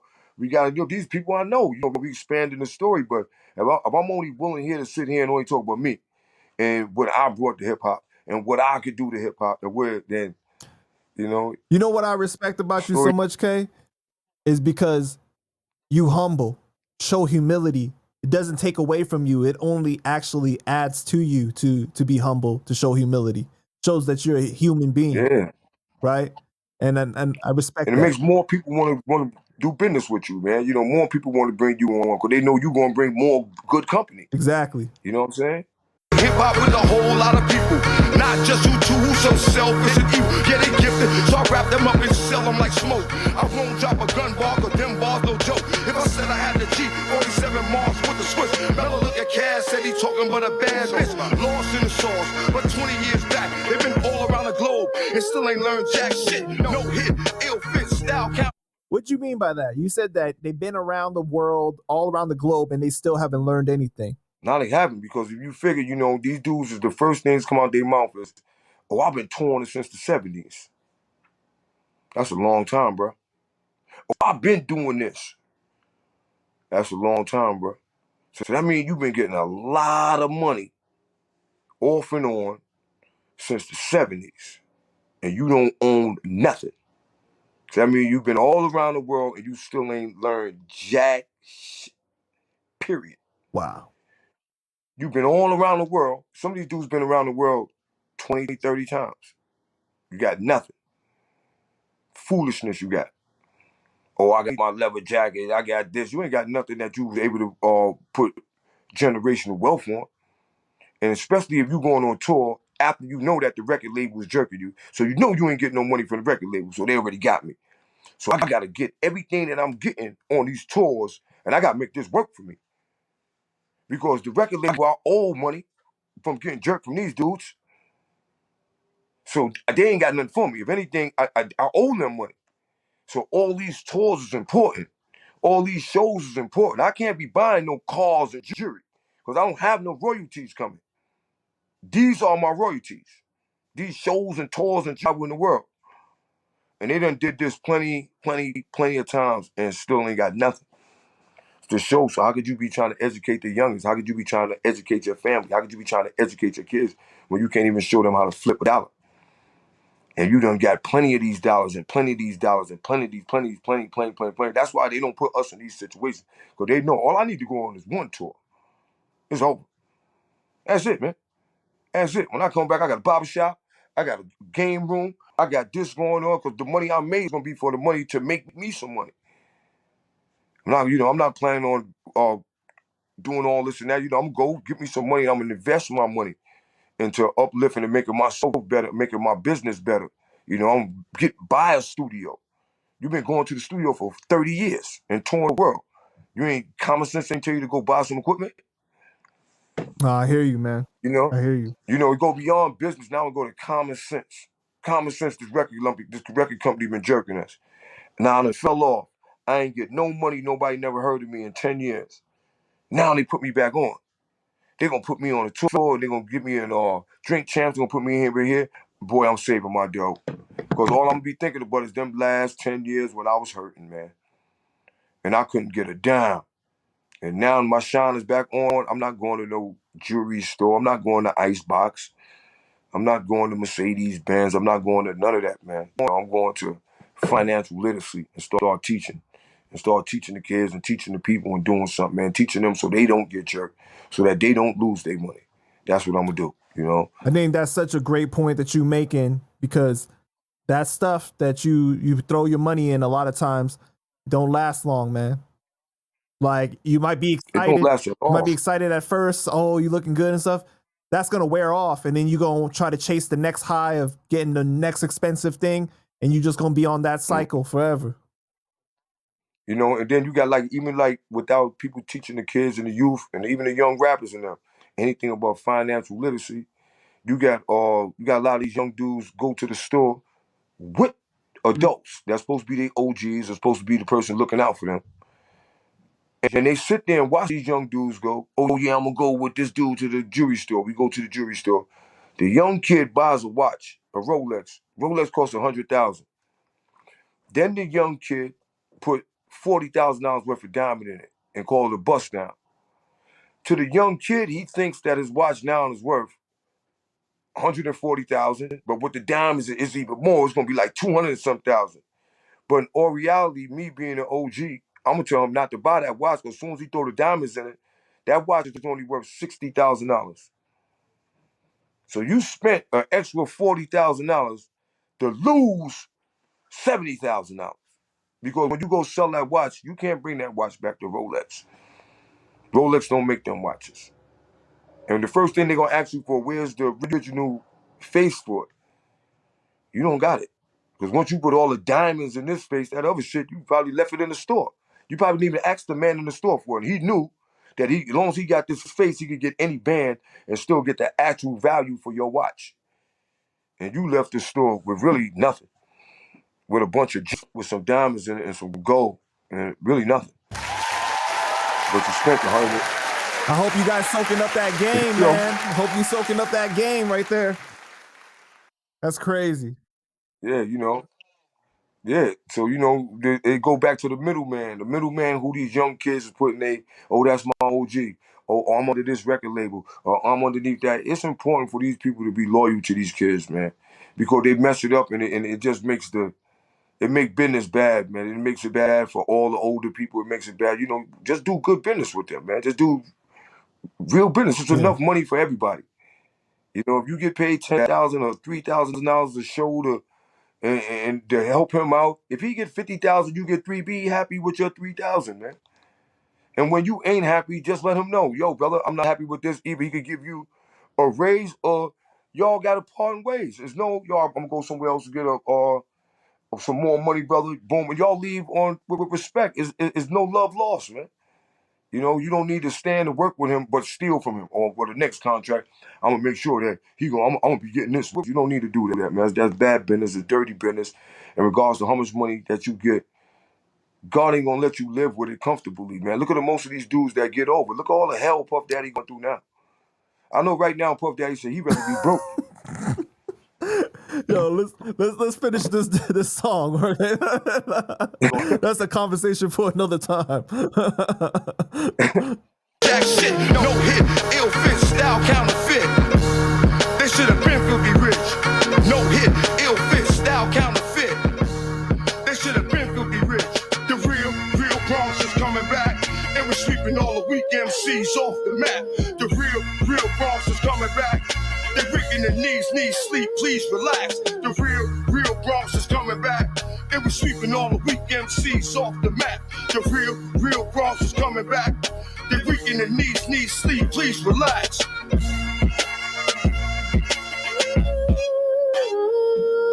Beat is fire, man. Yeah, Kid K Fresh made that joint. I'm feeling that. I made a couple of joints. I made a joint called Puff Puff Pass with Chase Bug. We used that. He produced that for us too. Woo.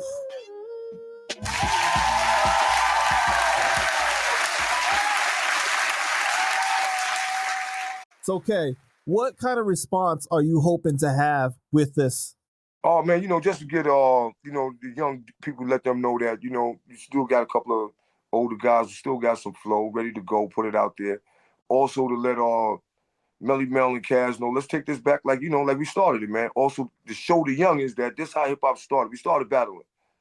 Now maybe they'll start doing it more. You ain't gotta spin on nobody, youngin. You ain't gotta go kill nobody, youngin.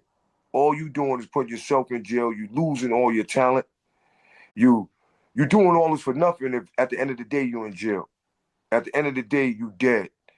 At the end of the day, you're not able to be out there to spend time with your family, with your kids, and let them enjoy the money that you got. You know, you're not, I got to put this out there too. A street person, when you're in the street, you don't want everybody to see you, of course, because you're doing street things. You don't want the police to see you. You don't want the stick-up boys to see you. You don't want people to see you because you got to duck them people. You know, the less amount of people that know you when you're in the street getting a lot of money is the best. But when you're an entertainer, you want everybody to know you, man. Because that's the way you get money. That's the way you get fame. You want everybody to come and show you love, man. That's how you sell records, man. You just don't want only your friends to buy your record. You just don't want only your gang to buy your record. Music is universal. When you wrote that rhyme or you sung it, you made it for the world, man. Stop putting yourself in a box, putting your music in a box. You know, if you're a celebrity, you want to be able to walk out and people like, yo, hey, what up, man? Kids, can I get an autograph? You don't want nobody running down on you saying, oh, that's him right there. Pop, pop, pop, pop, and killing you, God. That's not how celebrities supposed to be treated, man. Celebrities supposed to be like, yo, come over here. Yo, free lunch on me. That's such and such. They not supposed to be like, oh, such in here, man. Put your back door on you. Putting a drop on you. That means that we're doing something terribly wrong when they're trying to kill a celebrity. We're supposed to be the people who starve. They made us the celebrities. We didn't make ourselves celebrities. They made us celebrities. So that means that they love us, man. Stop making them want to hurt us. Stop making them want to incarcerate us. You know what I'm saying? We supposed to be, we the joint, man. We got to keep it like that. You know, we got to get out of that. One more thing I want to put out there too, Panda. You know, and this is important for the young people. When I was young, including to today, if somebody talked about one of my boys that wasn't hit, yo, they was an official sucker, man. Word. You talked about somebody that wasn't hit. Like, oh, yo, man, such and such, man, your man is a sucker. Oh, word? Homie, if my man was here, you would not say that. Matter of fact, I'm calling right now. And 9 or 10 times, them people wouldn't say that, right? So I said that to say this.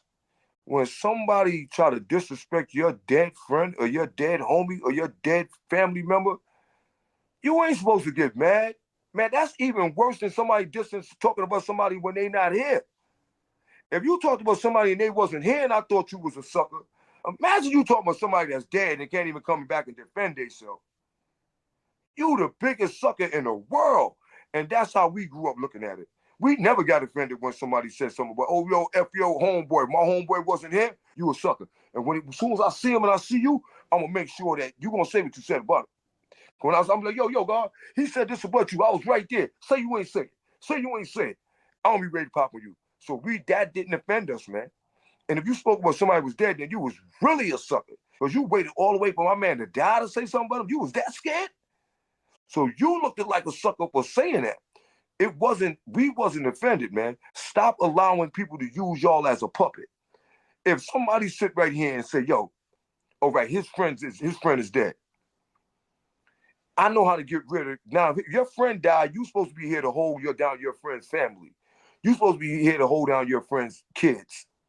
Your friend would turn over in his grave if he knew that he died, but he all right in his grave because he know that you already had these conversations that if one of y'all died, the other one gonna hold him down. And then a week after he died, you went to jail for life because some suckers that didn't even kill him, but some dudes who hung out with them dudes said something about him got killed. So you went and broke your bond to me that you said you was gonna take care of my kids and my family. And threw your life away. To go shoot and kill a stranger that didn't kill me. He just talked about it. You ain't doing nothing for me or my family, man. You just finished you messed up the whole pack. You feel me? It's like when one dude went to jail back in the days. Hey, yo, God, you got caught. I'm out here. I'm going to hold you down. I'm sending you money. I'm going to have to get a job because I can't afford to get arrested right now because I'm the only one on the street holding you down. And then when you ain't getting no money, you call the family from in jail and they be like, yo, man. You like, what's up? Yo, K got locked up. You may throw the phone in jail. Damn, man, because I was your only hope. I was your only hope. And now I'm in jail. I was your only hope. And that's how when a brother passed away and somebody speak about somebody dead and then you go out there and kill that person, You did more damage to your dead homie and his family than you actually did to killing that person. Because now your dead homie is dead. Nobody to take care of his family counting on you. Now you in jail. You, nobody there to take care of your family, neither his family. Like, this just went terribly wrong, man. Whereas you should have sat back and been like, yo, homie, I got to know how to take care of this, because I'm not only, I'm taking care of two families now. I got to take care of my family, and I'm obligated to take care of my man's family. I'm not obligated to go to jail and leave his family because somebody said something about him. You know, come on, man. We got to grow up, man. We got to get stronger than this. And we got to stop letting people do that, because they only doing it they're using you like a puppet. You know, I know how to get this dude to crash out. I know how to get him to do life in jail. I'm going to come on here and I'm going to say something but his dead friend. And then I know he's going to come around my block, and I'm going to go upstairs and call the police and say, yo, a dude comes around here in the green car and he got a gun. And you going to be slow enough that think you're doing some live, think you're doing some dope, so you're going to be on the phone. Yeah, I'm coming right now. I'm on live. You see me spinning? Yeah, I'm coming. And the police going to be seeing you coming too. So now you done pulled up on the block. Now you arrested. Felon in possession of firearm, doing 20 years in jail. The sucker that says something about your homeboy now is talking about you. And you can't do nothing about it because you in jail. Facts, man. You know what I'm saying? We got to grow up, man. And we got to, as older people, we got to tell us to this youngest. Because when I was growing up, the OGs used to tell me, I used to want to fight all the time about stupid stuff. The OGs were like, yo, homie, sticks and stone may break your bones, man. Word will never harm you, man. Well, I'll see you out here trying to fight somebody again, younger behind somebody calling you this or that. I'm going to beat you down. That's how they did to us, man. You out here want to fight somebody and all this because somebody said something about you. Sticks and stones may break my bones, man. That man hit you with a stick with something like that. You got the right to defend yourself. He just said something. That's Jack, man. Everybody got a vocal cord, man. Get out of here, man. Kick rocks, man. You know what I'm saying? With slippers on, man. I'm not going to go and throw my life away because you a sucker and couldn't say something to my homeboy and you waited for him to die so that you could get gangster and talk about him. Like, get up the block, man. You ain't worth my energy. Especially because so many people would die to be in your position to get out of the hood, to be in a position to be successful, and then you go and throw it all away for nothing. Mm-hmm. And especially when you know my boy that died and you just seen him last week and you ain't say nothing to him. You feel me? You just seen him last week. You ain't say a peep. Now he dead. Yo, well, I'm smoking on him and I'm doing all this, man. You know, the youngest not supposed to offend y'all, man. Y'all supposed to laugh at them dudes that do that, man. Like, yo, all right, so now you said that, what I was supposed to do? All right, you said my boy passed away. My boy did pass away. R.I.P. to him, he did pass away. Now what I was supposed to do? I was supposed to come out here and look for you and go to jail and do 35 years? Negative, man. You gotta keep on smoking, man. That's what you're doing. I'm gonna keep on taking care of his family. We're gonna keep on chilling. His kids gonna keep on graduating. We're gonna keep on spending this money and enjoying our life, and you can keep on smoking. That's it. Yo, okay, man. I just want to say thank you so much for your time. I really appreciate you speaking with me today. The history, the knowledge, just, I'm not gonna lie, man. This is one of my favorite interviews in a while. Seriously, like, because it's just like the things that we were able to touch on and give to the people, the history about the Bronx and everything. You know what I mean? My audience, so much of my audience is from the BX, and I know that they're gonna appreciate this for sure, man. All right, BX. And you're gonna see a whole bunch of them gonna know me too. Everybody know me, man. You know what I'm saying? Yeah. Everybody know me, man. You know? I keep it the same way too, man. I go to all the blocks, everybody, you know, I keep it the same way. Ain't nothing phony about me. You know, I'm not, brothers done seen me with all the money in the world. They done seen me with no money. And they'll tell you, yo, K the same dude, man. They'll tell you, I done came and seen K. And he had barbershops, game rooms, all that. He come and chill right here. I done seen him with nothing, man. He was chilling right here with us, man. Yeah, I could definitely tell that you a real one, man. Is there anything else you want to say to the people before we go ahead and wrap it up? You know, a big shout out to PANDA Chop. That's first of all, man. You know what I'm saying? I got to shout you out, man. Much love, man. You know what I'm saying?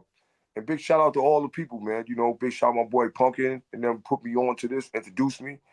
And, you know, we got the Coke La Rock live joint going on. Big shout out to Coke La Rock and all the things that we doing. And to the young generation, don't forget, man, y'all got to read.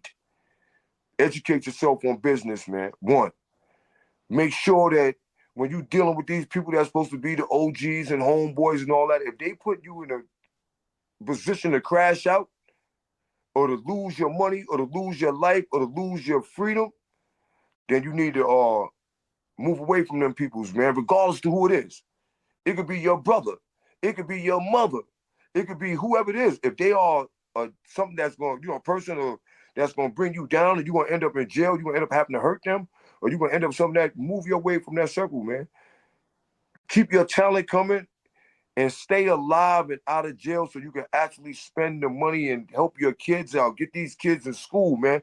Educate these kids. Start spending your money on your family and your kids and not the jewelry store. Peace.